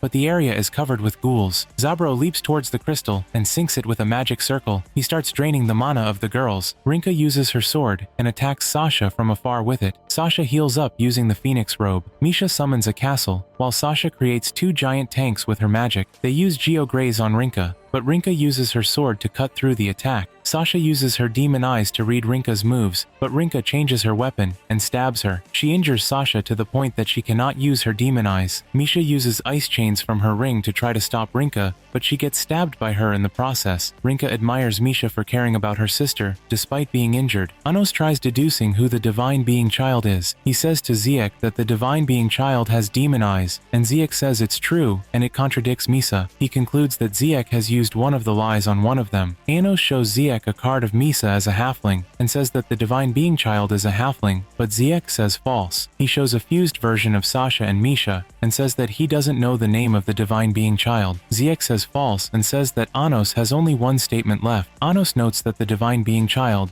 is one of his subordinates, but it isn't the sisters nor Misa or Zashia. He accuses Ziek of planting a false memory, and says that the answer he seeks doesn't exist. Zeke commends him for realizing the truth. He tells Anos that it's too late, and covers himself with a magic barrier. Zeke summons multiple underlings covered by shields, and says that Anos lost the moment he accepted the Battle of Wits. He declares to Anos about how protected he is by the Zekt, and proposes that Anos withdraw. Anos withdraws, and Zeke stabs Melheis. He counts down, and hopes that Anos will be defeated, but he sees that Anos has taken down all his men. Anos watches Melheis turn to dust after Zeke crushes his source. He tells Zeke that Melheis is his priority. Zeke tells Anos to kill him, after all he has served his purpose, but Anos tells him that he's been fooled. Melheis walks through the door, and Zeke is shocked. Misha gets up to face Rinka. Rinka attacks her with her sword to kill her, but it shatters. Misha orders Rinka to move aside. Rinka trembles at the sight of Delsgate being created by Misha. She shouts at Misha that it is impossible. Rinka shouts at Misha if she has awakened, but Misha says she's still herself, as she heals her wound. Gerard tells Misha about what happens to anyone who destroys his shield crystals. Ray gets up and destroys them all. He bleeds, but recovers. Gerard wonders how he's still standing, but he tells him that he has multiple sources. Zabros sucks off the mana of the girls, and it makes Eleanor use Ask. She creates a magical shield around herself and uses her magic to counter the effect of Zabros' spell. She creates an attack that obliterates the purple crystal. Ray stabs Gerard, and he realizes that he is the reincarnation of Kanan the hero. Misha uses ice crystals to turn Rinka into a snowflake. Ray asks Gerard where he got the sword from, but he refuses and kills himself. Eleanor uses her magic to turn the ghouls back to normal. Zabor gets eliminated by her afterward. Misha fixes up Sasha and collapses on her. Ziek wonders how Melheis is alive, but Anos explains to him that the Melheis he killed was a clone. Ziek argues that the Melheis he killed had a source, but Anos tells him that he created one. He is surprised at how powerful Anos is and wonders when he pulls it off. Zeke recalls when it happened. Anos corrects him and says that Zeke was the one who lost from the moment he accepted the duel. Zeke tries escaping by suicide, but Anos brings him back in the form of an owl. He orders Zeke to tell him about his plans, and he informs him he plans on reducing the Demon King's rank. Anos asks Melheis about the latest happenings in the human realm. He reports to him about how they still believe in the existence of Avos. Anos feels like conflict can arise. Eleanor joins the meeting, and Anos informs them that the existence of the Divine Being Child might be among them. They fret, but he says that it might also be the enemy's method to make him suspicious of his allies while the true Divine Being Child is born. Melheis informs Anos about a message sent to him. He says that the sender is Shin Reglia, and it strikes a chord in Anos and Ray. Anos wonders why Shin hadn't shown face all this while. Ray gives Anos the half sword that Gerard used, and Anos calls forth the other half present in the tower. He fuses the blades and calls it the plundering sword Gilionges. Ray states that it belongs to Shin. Anos informs them about the town he built under Delsgate for the thousands of Zishia, and it surprises Sasha. Anos declares that he'll be going to the human realm alongside Misa. He plans on making all of his subordinates go with him, including Noose. Anos teleports his subordinates to the human realm. His fangirls get excited and react happily to Anos, but Erdemaid shushes them. He hands them a task to get more information about a rumor related to the Great Spirit Forest. Sasha sighs because she doesn't understand how the divine beings think. Anos and the twins walk around the town. Sasha asks him about the possibility of the divine being child being among them, and Anos guesses with her. They hear a group of people dealing with a girl in the alleyway. The girl calls the men scammers, and it makes them mad at her. The man says that a Hearthurn doesn't exist, and it makes the girl defensive. He orders his men to deal with her, but Anos steps in and wants them to stop. The men refuse and charge right at him, but he laughs, and the echo blasts them into a wall. Anos and the twins speak to the hooded girl. He asks her if she knows the way to Aharthurn. She is surprised that he knows about it, and asks if he believes that it exists, and he affirms. He says that he is looking for the place, and to get there one must know about its rumors. He says that if she tells him where it's located, he'll do whatever she wants. The girl agrees and asks if he'll take her along. Anos agrees, and the girl tells him the truth. She says that she's lost her memories ever since she came into the town. Anos uses his demon eyes to peer into her. He sees that she isn't a demon, so he agrees to take her along with him. She thanks him and tells him that she's an information broker. The girl informs them about a coming eclipse and how it'll bring fog with it. Anos orders Misha and the girls to inform Ray and the others. They ask about the eclipse, and Anos tells them not to worry about it. He stares at the sun and stretches forth his hand. The moon covers the sun, thereby causing an eclipse. The hooded girl informs them about how she can feel the presence of a Hearthurn nearby. Sasha asks her if she isn't terrified by Anos, and he says that she strangely feels familiar to him. Anos asks her for her name, and she tells him it's Lena. Anos asks if she's familiar with the spirits in the fog, and she tells him about it. Misha informs them of the idea she has to make the spirits happy. The rest of the team meets up with Anos and asks what is going on. He tells them to do their best and impress the spirits. The girls try making jokes, but it doesn't seem to work. Anos's fan club rushes over to meet up with them. They hold an item that they bought in the nearest town. They are too embarrassed, but manage to call the item by its name. The name sounds so funny that it draws the spirits out, and they laugh at it. Anos greets one of them, and the spirit recognizes him instantly. He tells her to show him the way to Aharthurn, and they agree. Anos tells Erdemaid to come along, and he agrees. They enter Aharthurn, and Anos asks Tithi, the familiar spirit, about Shin. The spirits tell him that they do not know him, but they believe he should be in the demon realm. The spirits see Lena and say that she looks like Leno, the great spirit queen. They conclude that it isn't possible since Leno died a long time ago. They move over to Misa and say that she smells like Leno. Misa tells them that she was told that she was birthed by the great spirit, and it makes the girls wonder who she is. She asks them if they know her father, but they keep it a secret. They arrive at a massive tree in the great forest, and the spirits usher them in. The spirits say that some demons are in the classroom inside the tree. A demon shows up, and Anos recognizes him immediately and calls him the Monkey King. He asks the demon why he sent his men after his subordinates, and it makes the girls detest him. He tells Anos that he was pressured by the higher-ups, and this makes Anos say that he never expected him to serve other demons. He tells Anos that things have changed, and he has surpassed him. Sasha asks if the 4 evil royals are around, and the spirits inform them that they'll soon be here. The 4 royals walk in, and a bell chimes. Lena recognizes the sound of the bell, and it makes the doors to the tree disappear, trapping them inside. Inside the great tree, a smaller tree speaks to them after the bell rings, and they are forced to attend a class. He gives them the rules for his classroom, and tells them that to leave, they have to pass his tests. Anos understands the rules, and asks the tree to give all of them a single test. The tree decides that the test will be held a week from now. Anos and the Monkey King gamble about winning the tests. They place bets on their source and information respectively. Anos and his subordinates come up with strategies to win the test. He speaks to Lena and tries to help her to remember who she is, but it partly works. She speaks to Anos casually, and Anos asks her why. Lena tells him that it seems they've met before. Eleanor organizes a study group for everyone. They walk around the spirit library, and Anos picks about 100 books and finishes them in seconds. Sasha gasps at the sight, and Misha tells her that she only managed to cover half of them. Anos promises to turn them all into fine scholars. The team read and prepared earnestly for the tests. Anos shows Lena a page of a book that caught his attention. He uses Reveed on the page and sees how long ago the page was torn off. A week passes, and they take the tests. Anos answers the questions easily. He looks around and sees his subordinates struggling with the questions, so he assumes that he's been answering them all wrong. The Monkey King who takes the exam alongside him speaks to Anos telepathically. He specifies how anti-demonic eye conditions have been put in place to prevent Anos from helping his comrades out. Anos gets up and stares at Eleanor's script. The Monkey King reports to Anos to the tree that he is cheating, but the tree disagrees. He shows the demon that Anos has already submitted and warns Anos not to disturb the others. Anos uses his last resort, and the examiner collects their papers. The examiners call out the scores of the students, and Anos's group wins by a huge margin. Monkey King doesn't believe his eyes, so he goes through all their papers one after the other and sees that their answers do not tally with the correct one. He mentions everything to the great tree, but the tree doesn't answer him the way he wants. Anos speaks to him and says that the Monkey King changed the questions. Anos wins the bet, so he orders the demon to tell him who the Great Spirit is. The tree tells everyone present that they all passed their exams, and he'll be granting them a chance to partake in the trial. Anos is contacted by Melheis over telepathy. He asks him if he should broadcast the fact that Avos is a sham, but Anos tells him to leave it to Elio. Anos stares at Erdomaid suspiciously. The tree informs them about their first trial. It says that they'll ascend stairs that'll lead to the Spirit King, and whichever falls, loses. The Monkey King snickers at Anos,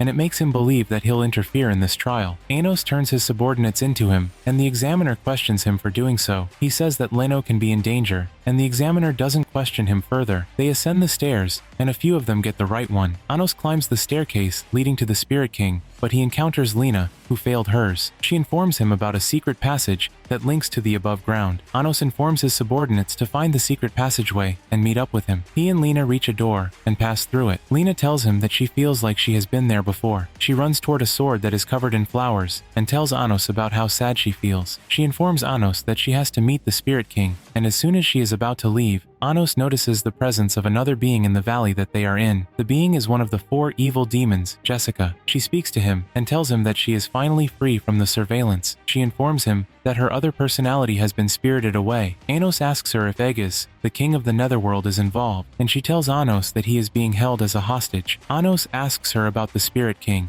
and she shows him an image of him. He sees that the Spirit King wears the same mask as Avos, and wonders what he's after. She asks that he save her lover, and he agrees. Ray contacts Anos and tells him that he and Misa are on their way to join him. He picks Misa up and leaps into the upper floor. They see a door, but before they get close to it, a wolf made of lightning descends and stands in front of them. Genel, the hidden wolf, says that they can pass. The trial door opens, and they enter it together. They see a castle and run into it. They get into the castle and see the Spirit King. Ray sees the Spirit King and asks whether he holds any grudges with the Demon King. They hear the examiner inform them that to hear the Spirit King speak, they'll have to battle him, and if they break his mask, They pass. Spirit swords appear in front of them, and Ray picks one of them. The Spirit King steps up and draws his weapon. Anos and one of the 4 evil demons are tasked with capturing Genel. The demon asks Anos to team up with him. Genel attacks them, but they try capturing it. Anos protects Lena with a shield while he tries to capture Genel. The wolf splits itself and avoids the attacks from the demons. It charges at Leno in her shield, and she disappears. Anos concludes that Leno must be inside Genel. Ray battles the Spirit King. The king breaks Ray's sword and stabs one of his sources. Ray tells him that it is easy for him to regenerate by using his other sources. The Spirit King summons out a minion,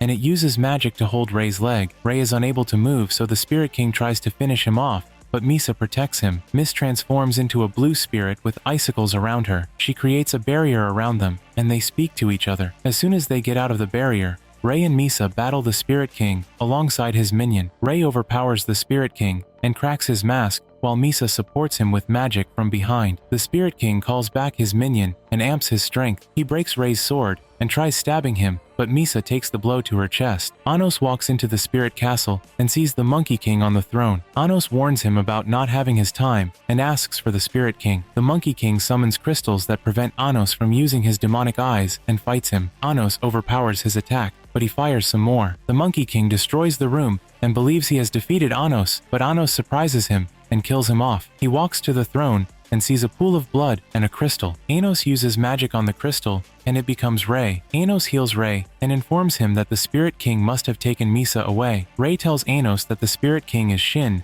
but Anos replies at the same time as him. Ray says that the Spirit King's fighting style is similar to Shin's. The girls rush in and show Anos the latest happenings in Delsgate. They see the hologram of Shin in Avos's mask, speaking to the people and asking them to bow to him. He summons the 7 emperors, and they revere him. Avos asks that they get rid of Anos Voldegoad. Anos speaks to Avos Dilhevia. He sees that she has taken over Misa's body. Avos declares to kill Anos. Anos tells Avos about all her plans and how he had seen through everything from the beginning. She laughs at him and says that it's too late. Anos is attacked by the 7 emperors, but he receives no damage from them. He calls Avos a fake and says that she shouldn't be too carried away. He tells her to wallow in her glory for the time being, and once he returns, she should be ready for the consequences. He teleports and meets up with his underlings. Anos tells them about the magical barrier covering Delsgate. The fan club rushes to meet up with Anos and asks if the rumors about Misa being Avos are true. Ray blames himself, but Anos tells him it's useless to do that. Anos tells them that he plans to figure out a way to destroy Avos and bring back Misa. Anos teleports his underlings to a Harthurn. The Great Tree tells him that he cannot allow him to attack the Great Spirit's child. He tries forcing Anos and his subordinates to take a class, but Anos forces his way out of the belly of the Great Tree. Anos leaves the belly of the tree and sees one of his underlings of 2,000 years ago charge towards him to stop him. Aegis stops him, and Anos asks about Lena. Aegis informs him that he has rescued everyone that disappeared from Genel. Aegis tells Anos to leave while he handles the rest, and it makes Anos say that he has mellowed. Anos meets up with Lena, and he asks her if she can lead them out of there. She calls on other spirits and asks them to help. They refuse at first, but she pleads, and they decide to help her. Anos and his subordinates arrive at the human realm. He tells Sasha that he plans on teleporting them to the front of the barrier. Lena asks him to take her with him, and he agrees since he feels like she has unfinished business with Avos. Anos teleports them outside the barrier. They see an army led by Ludowel, and he decides to erase his and his subordinates' presence. Anos appears in front of Ludowel, and Ludowel bows to him. Anos sees that Ludowel and some others still acknowledge him as their king. Ludowel informs him of the latest happenings in the city. He says that Avos is using some kind of authority like Ask, but the effect is greater. At Anos's home, his dad speaks to Isabella, Anos's mom, and tries calming her down. She hears a woman being chased outside her house. Emilia runs away from some group of royals. They hunt her, but she declares that she's also a royal. This infuriates them since they believe that mimicking a royal is a grave offense. They tell her that her magic nature is that of a hybrid and absorb her magic. They kick her and beat her up for not feeding them her mana. Emilia recalls how she treated hybrids and sees that she's getting the same treatment. The royals suck off her magic energy, and it makes Isabella yell at them to stop. They realize that she's Anos's mother and try beating her up, but Anos's dad hits them and asks her to run. Isabella runs to meet Emilia to help her, and it causes Emilia to ask why. Isabella says that royalty doesn't mean anything when it comes to saving lives, and it makes Emilia push Isabella out of the way. Emilia gets hit by a flame magic. The royals beat up Anos's dad and declared that they'd tear them from limb to limb. Anos arrives just in time and stops the royals from doing so. Once they see him, They tremble and try to use their position as leverage against him, but he tears them all into pieces. He blames Avos for fueling their desires. They enter his home, and he calms Lena by informing her about the barrier he cast around his home to prevent Avos from finding them. Isabella takes Emilia indoors and offers her food. Anos tells them to lay low for a while. They strategize on how to defeat Avos in his home. Sasha asks Anos why Avos can't steal his sword of destruction, but he tells her that she feeds off rumors, and the rumors about his sword aren't something that can help her easily obtain it. Ray catches on to how Avos's power works. Anos informs them of places that Avos has no idea about. He creates an underground tunnel and orders the fangirls to take care of his mother. He tells Eleanor to guide them. Anos pauses and speaks to Emilia. She feels bad for what she has done, and he tells her that he can make her a royal again if only she loves what Avos is doing to everyone in town. Emilia feels bad and cries, but Anos thanks her for protecting his mother. He leaves for the underground city he built under Dellsgate. Emilia collapses and wonders what to do. Pass through the cities, and the girls are amazed by what they see. They see a lot of Zixia perform different roles in the city, and it makes the Zixia with Eleanor excited to see her big sisters. Eleanor greets her children as she leads the way. Anos informs them that he remodeled the city after one of the ones he had 2,000 years ago. They reach a location that can connect them to the above ground and stand in a magic circle. Anos tells them to prepare to fight, since he knows that the enemies are waiting for him to appear anytime soon. He teleports them into Dellsgate. They walk inside Dellsgate while cloaked in invisibility. Anos uses his demonic eyes to stare at the presence approaching them. A demon knight just like Ludowell approaches the area with her underlings. She uses magic to see if anyone is currently there, but Anos uses magic to nullify hers. She concludes that no one is around and decides to walk off with her troop. Anos sees Revest and Manu among her army, so he touches Revest. Revest feels the presence of a familiar figure, so he informs the knight leader to move ahead while he searches around. She insists that he tags along with her, but Manu gives her reasons why she should go along without them. The knight agrees and moves away with her men. Revest speaks to Anos, and he unveils his invisibility cloak. Manu informs him about how most of the royals are under Avos's spell. She says that the hybrids have been locked up, and they need to do something about it. Anos informs them that he needs to take care of two things. He asks them for the location of three people, the masked demon, Nusgalia, and Avos Dilhevia. He says that he plans on using the ultimate time magic in the treasure house, and this makes Sasha ask what he plans to do with it. Anos tells her that he wants to look into Leno, how she died, and who the Spirit King is. He suspects the Spirit King to be Shin, but he wants to know what happened to him. He tells Sasha his final reason, to know how Misa was created. He tells them to use Revellon, the ultimate time magic. He'll need to use a lot of mana, and the adversaries will notice him. So he says that they should look for a way to separate him from Avos's people as far as possible. Revest says that there is a way. He asks that Anos use attack magic on him, something he can't heal from. Anos informs him of how painful it'll be. Anos uses it, and Revest screams. The guards hear the commotion and run in their direction. Anos and his subordinates teleport away, and Menu acts like she's healing Revest. The knight asks what happened, and Menu informs them that they were attacked by Anos. She peers into Revest and sees that the magic consuming him is so strong. The knight concludes that it must have been Anos, so she sends her men to go to the upper floor and search for him. They leave for the upper floor with Menu, and Anos teleport to meet Revest. He tells him that he can't heal him yet, and asks how Revest isn't under Avos's control. Revest tells him that it's due to his firm belief in the Demon King. He asks that Anos save his classmates, and Anos agrees. Anos teleports into the storehouse. He uses the ultimate time magic and appears 2,000 years ago. Before doing this, he tells them that he won't be interfering with the past, but just observing. They reach the human realm,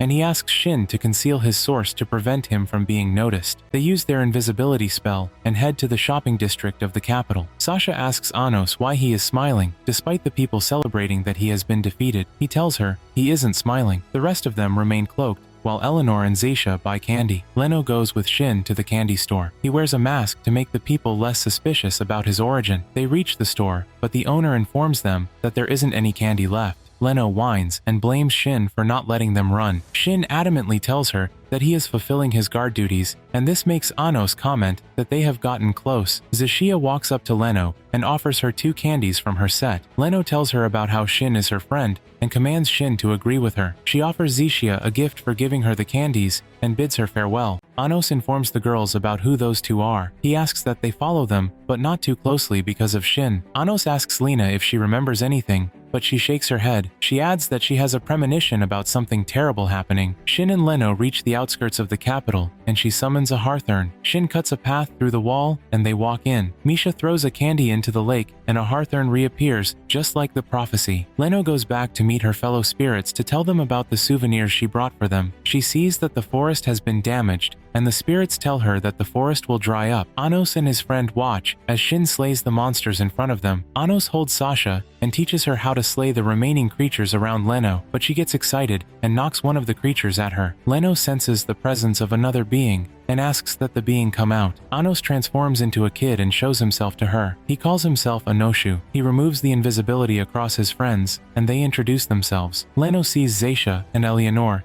and they inform her that they are travelers. Anos asks Sasha out of the blue to show her tricks, and Sasha is forced to oblige. She shows her demonic eyes to Leno, and it makes her laugh. Leno comments on how the eyes look just like Anos'. She says that Anoshu looks like Anos, and he tells her he is the younger version of him. Leno laughs at him and says that he got the act right. She asks them how they managed to get into a hearthurn, since demons can't pass through the walls. Anos informs them that Misha helped them. Misha acts and claims that she is stronger than the 4 evil royals. Leno laughs some more and asks Shin if he thinks they are suspicious. Shin agrees with Leno. Anoshu shows Lena to her and asks if she knows her. Leno says that she cannot know all the spirit fairies, but she welcomes them and tells them that they can stay as long as they want. Leno calls Anoshu and speaks to him privately. She tells him that Lena is Fran, the love fairy. He asks why she didn't tell her earlier, but Leno says that if she finds out, she'll vanish. They get interrupted by a giant creature. Ray takes it on with his bare hands, as he isn't able to draw out his magic sword, apologizes for not informing them that their magical weapons can't be allowed in a hearthurn. Anoshu meets Shin and asks that he draw out Sigshesta.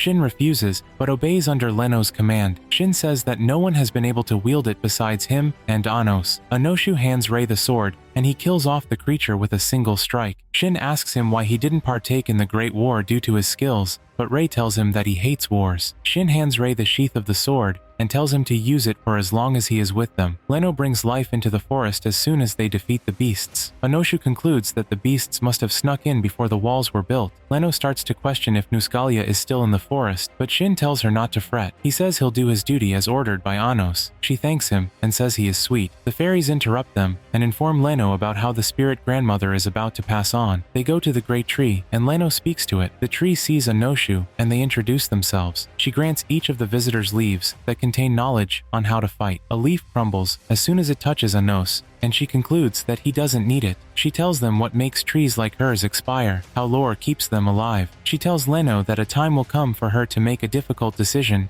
and she should follow her heart. The great tree of wisdom disappears into spirit particles. Shin tries comforting her, but he doesn't know what to say. Leno looks at him and asks if he is doing it under Anos' commands, but he keeps quiet. She thanks him and tells him that whenever she cries, her tears turn into spirits. They go to a great tree called En Union. She informs the adventurers about the tree and how violence is prohibited inside it. Anos asks if she can create spirit trees at will, but she says it depends on her emotional state. Anoshu asks Ray and Misha to keep an eye on Shin as soon as they leave. He informs them that he has something to do. Anoshu, Eleanor, and Zaisha meet the spirit tree and look for a book that contains information about Fran. Shin and Leno walk across the forest. She asks him when he plans on returning to the demon realm, but he says that there's no point in going back to where his master doesn't exist, so he'll wait for him in the forest for 2,000 years. Leno gets happy that she'll get to spend more time with him. They enter through a door and reach a valley of flowers. Leno hands Shin a kettle and says that he should try wetting them. She says that she wants him to interact more with living creatures and with life. Shin answers her request and wets them, but as he does,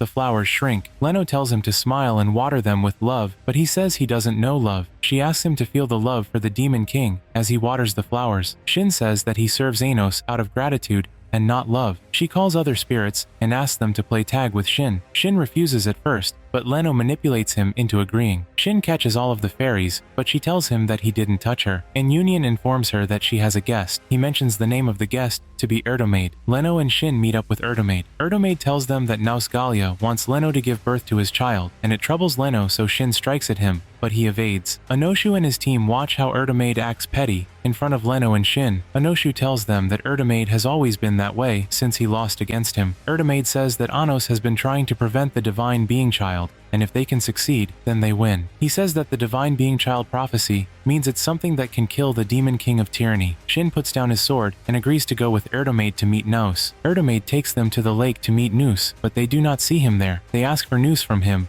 but he tells Leno to walk to the center of the lake. As soon as Leno walks there, he traps Leno and tries to kill her, but Shin protects her. Erdemaid summons some monsters to devour them, but Shin easily defeats them. Shin dashes at him and stabs Erdemaid with his sword. Erdemaid doesn't die, but instead, he says that Shin's stab has triggered him into becoming Nous. He informs them about how he gave his body to the injured Nous Gallia. Erdemaid sacrifices himself, and Nous takes over his body. Nous orders Shin to bow before him, but he refuses. He summons multiple magic creatures with the hopes of stopping Shin, but Shin finishes them all in split seconds. Shin flies into the air to meet up with Nous. Nous insults Shin by calling him empty, and it makes Leno speak up for him. She gets mad at him for insulting him, but he tells her that Shin is merely a weapon that cannot have emotions. Leno hears this and recalls what Shin told her earlier when she asked him to love the flowers. Nous approaches Shin and gives him an order to look after the Divine Being Child that'll bring down Anos, but Shin cuts his head off. He speaks to Nous and says that he'll serve Anos for the rest of his life. Shin stabs the decapitated head and Erdemaid vanishes. Shin urges Leno to leave the lake and head home, but she looks troubled. Leno apologizes for not taking him seriously, and he tells her not to bother. She gets mad at Nous for calling him empty, but he tells her it isn't a big deal. She leaves the lake and holds his arm. Leno tells him that she'll teach him what love is. She promises to help him find love,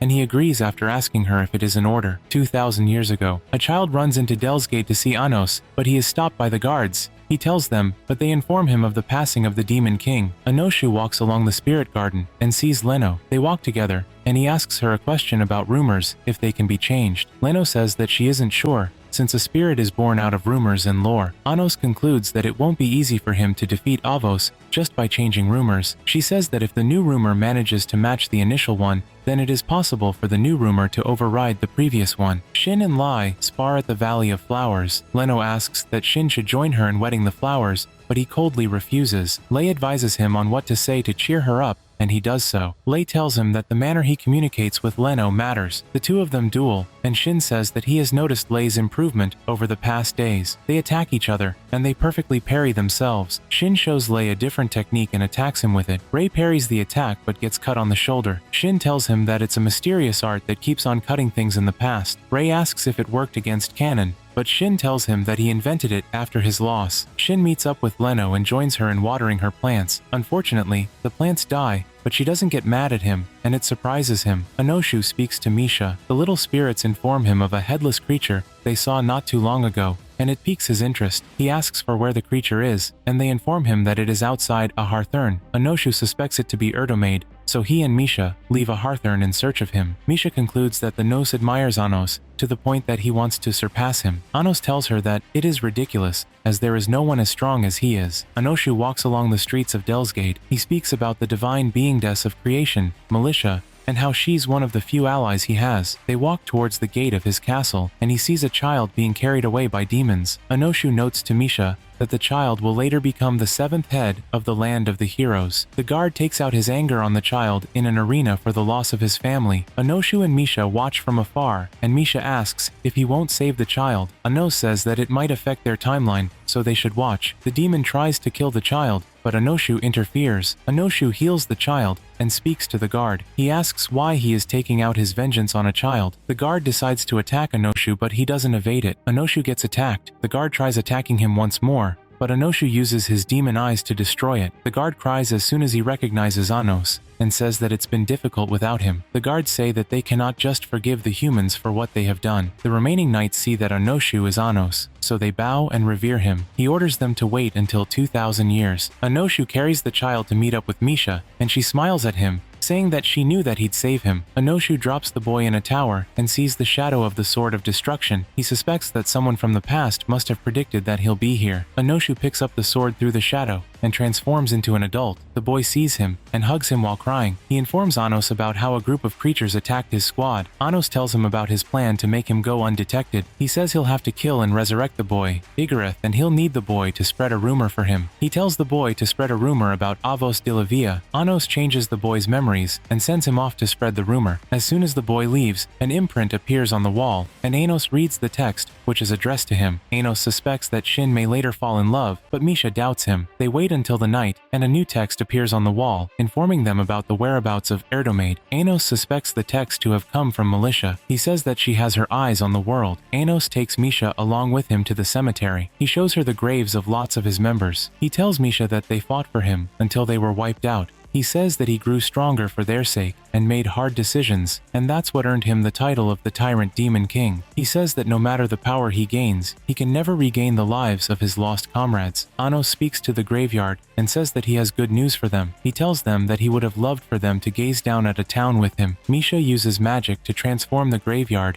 into a field of flowers. She asks that Anos should smile. She says that his fallen comrades would like to see him smile in a peaceful era. Anos agrees with her and says that he'll make sure no one tarnishes their hard work. 2,000 years later, Anos and Misha eavesdrop on Ziek's conversation in a building. From the conversation he hears, he concludes that Canon has started spreading the rumor about Avos being the Demon King. 2,000 years ago, Canon meets Shin and asks that he unites Avos, but Shin tells him that Avos isn't his king. Shin informs Canon that he'd rather reincarnate and work under his Demon King 2,000 years from now. Canon tells Shin about the plan he has, but Shin doesn't agree with him. Leno tells Canon that he has changed compared to before. Canon says that he came here prepared to be slashed by Shin, but he is surprised that he lets him go. Canon tells her that he doesn't expect her to fall in love. She blushes and runs towards Shin. Leno rushes to Shin and hugs him. She says that she has realized that her feelings for him are love. She says that she's been in love with him all this time. She asks him if he's not bothered by it, but Shin tells her that she filled the void within him. He informs her that he has slain all the monsters and only Erdomaid is left. He says that it's time for him to reincarnate to meet up with the Demon King, and it makes Leno sad. She says that it isn't fair for him to leave her since they met not quite long ago. She asks that he fulfill her last wish, and he asks her what it is. Leno shyly asks that he should marry her, and Shin agrees. The two of them get married in the spirit tradition. The guests of the wedding are the Great Spirits, Anoshu, and his subordinates. An union reads their vows, and they get married,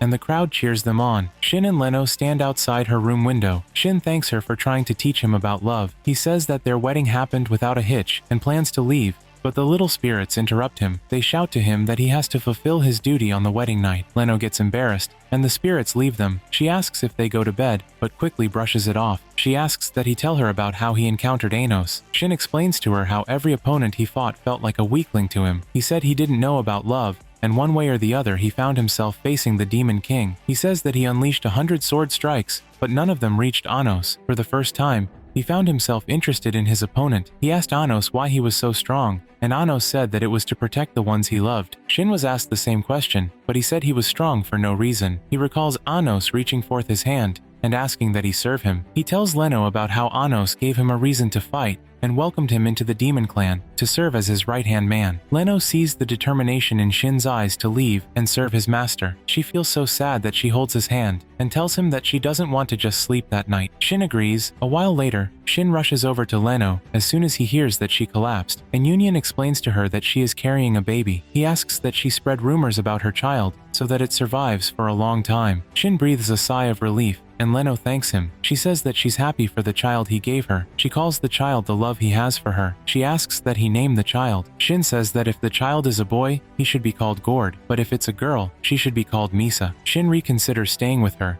but she tells him that he must go and fulfill his duty as the right-hand man of the Demon King. He thanks her, and they hug. Leno tears out a page from a green book in the library and hands it to Shin. The page contains info about Fran the Love Spirit. She hopes that he remembers her after 2,000 years. Shin keeps the page and promises not to lose it. She says that she'll be waiting for him with her child, and he promises to return without failing. Shin leaves for Delsgate and returns his sword. He uses the reincarnation spell, and Union questions Leno about her choice to give birth to the child. He says that she'll be giving birth to a half-demon, and she can lose her life due to the contradiction in her lore. She says that she is ready to do so, and hopes that Shin learns of her death in the future. She says that she's sure that it'll hit him. Leno tells Union that if she wants Shin to look her way, then the least she can do is sacrifice her life. She gets interrupted by Nusgalia. The fairies meet Shin who is trying to reincarnate and inform him of the latest happenings. They tell him that Leno is about to vanish. Nusgalia speaks to Leno and informs them that Shin is ignorant. He says that Shin thought he defeated him earlier by cutting him, but his words are absolute. Nusgalia informs her that Shin was used as a medium to bring his words to pass. He reminds her of how he wanted her to give birth to the divine being child. He shows Leno the prophecy about the child being Avos and how the lore has started spreading. Leno disagrees with him that the child is hers and Shin's. Nusgalia uses magic to forcefully remove the baby from Leno's body. She orders two little spirits to take care of her baby as she collapses to the ground. Nusgalia tries asking her why she tried saving the child, but Shin stabs him from behind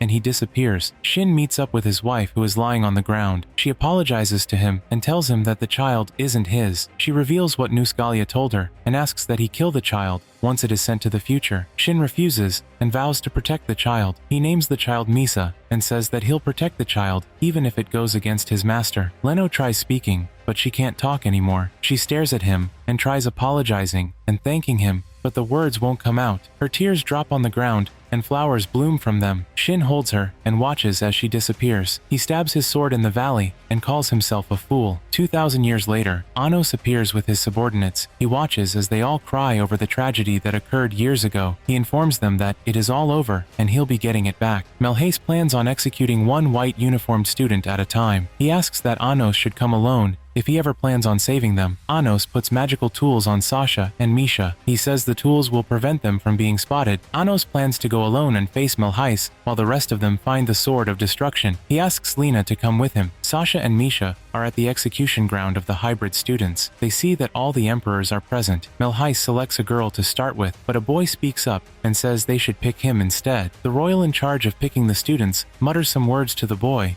and it surprises him. Anos, Ray, and Lena meet up with Manu. She informs them of the location of Avos and the Spirit King. She says that she doesn't know the whereabouts of Nusgalia. He asks that she take Eleanor and Zaisha to where the students are held captive. Anos uses magic and teleports Manu to where Zaisha and Eleanor are. Lay asks why the Spirit King and Avos aren't in the same room, but he tells them that it is due to her Demon King Lori. Shin won't want to agree with her. Lay suspects Avos to be Nosgalia, and Anos agrees with him. He becomes invisible alongside Lena and leaves Lay to fight Avos's guards. Lay defeats the head guard, and she asks him why he has Shin's sword. Anos binds the remaining with chains and scans their sources. He tells Ray that he'll be heading to the throne room. He asks that Ray go to the ceremony room. Anos tells Lena to wait outside the door as he enters. He speaks to Avos, and she's surprised that he recognizes her. Anos tells her that he can always know where she is, just like the spirit school incident. Ray appears beside Anos, and Avos asks about who went to the ceremony room. He tells her that he sent a clone with 3 of his sources to fool her. She shows them a hybrid student who is ready to be executed.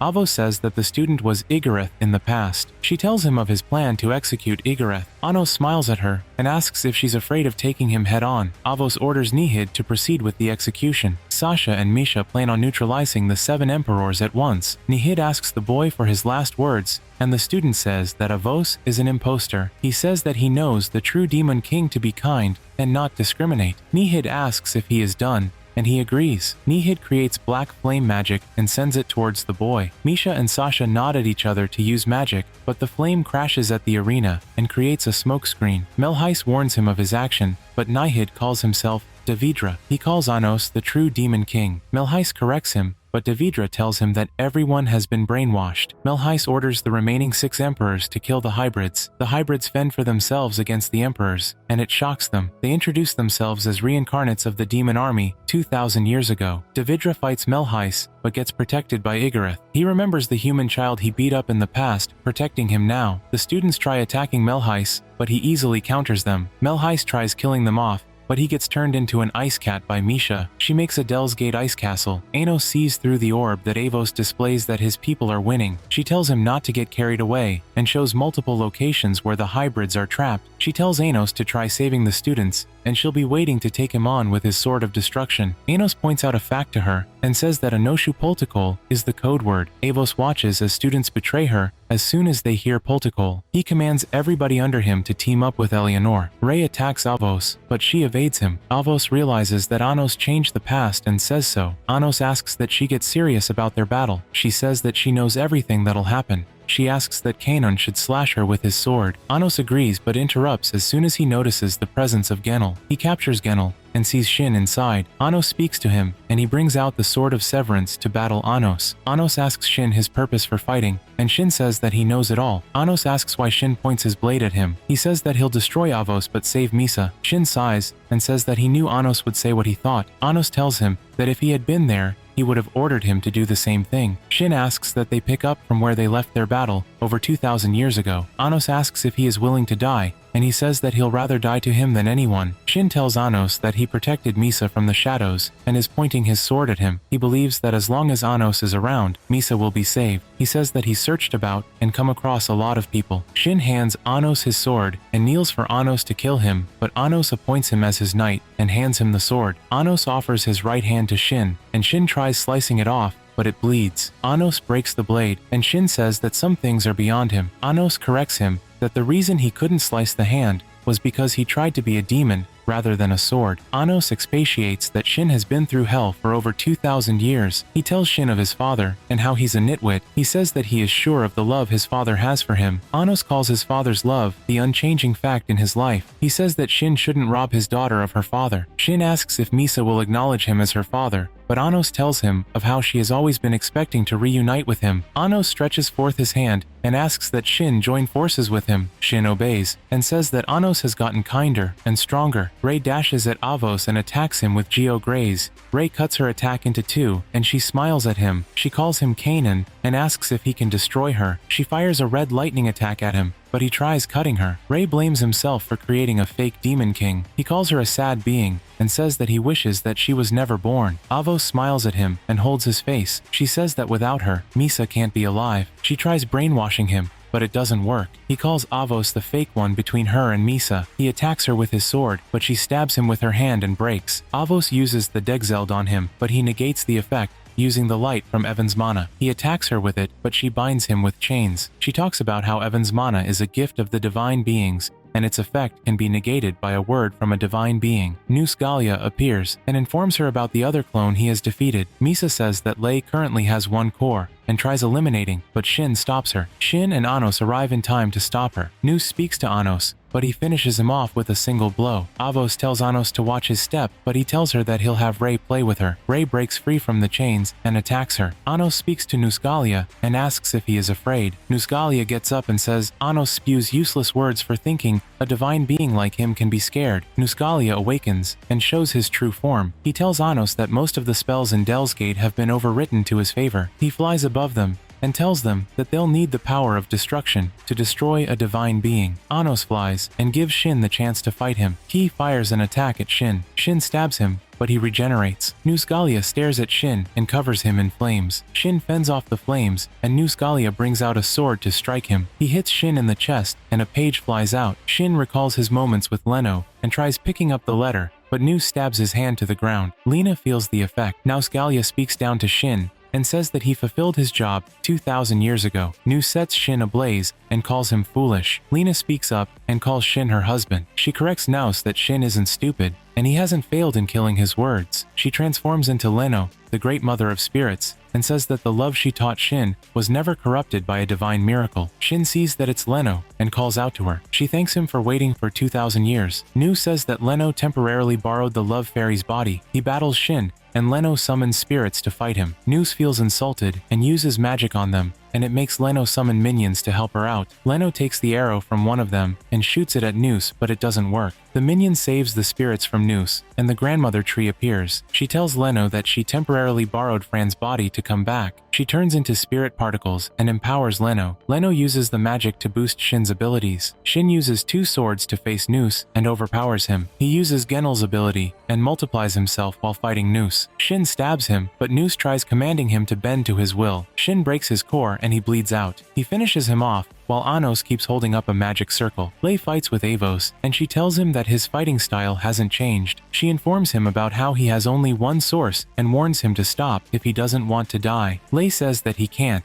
and that he made a promise to Misa. Avos says that he'll die trying, and it makes Avos mock him. She says that Kanon has sacrificed his loved one throughout his life. Avos asks if he plans to sacrifice his loved one this time around. Avos informs him of how Misa inside her is trembling, and it makes Rei ask if she thinks he'll be hers. Rei says that if Avos doesn't think that Misa is worthy for him to put his life on the line, then he has no right to love her. He points his blade at her and says that she is just buying time. Rei says that if he loses to her, Anos will defeat her. Avos makes up her mind to break Rei's last source, but he tries to fight her. Rei calls out to Misa and says he's about to use the move her father taught him. Avos and Rei strike each other. Their attacks cancel out, but two giant portals open, and Misa comes out of one, while Avos steps out of the other. Rei runs and gets a hold of Misa. He speaks to Avos and says that she cannot survive for long without Misa. Avos smiles back at them and says it'll be the same for Misa. Misa makes up her mind and says that she doesn't mind dying, so far as it stops the fake Demon King from ruining her dream. Avos tries talking her down by saying that her Unitarian goal is only temporary,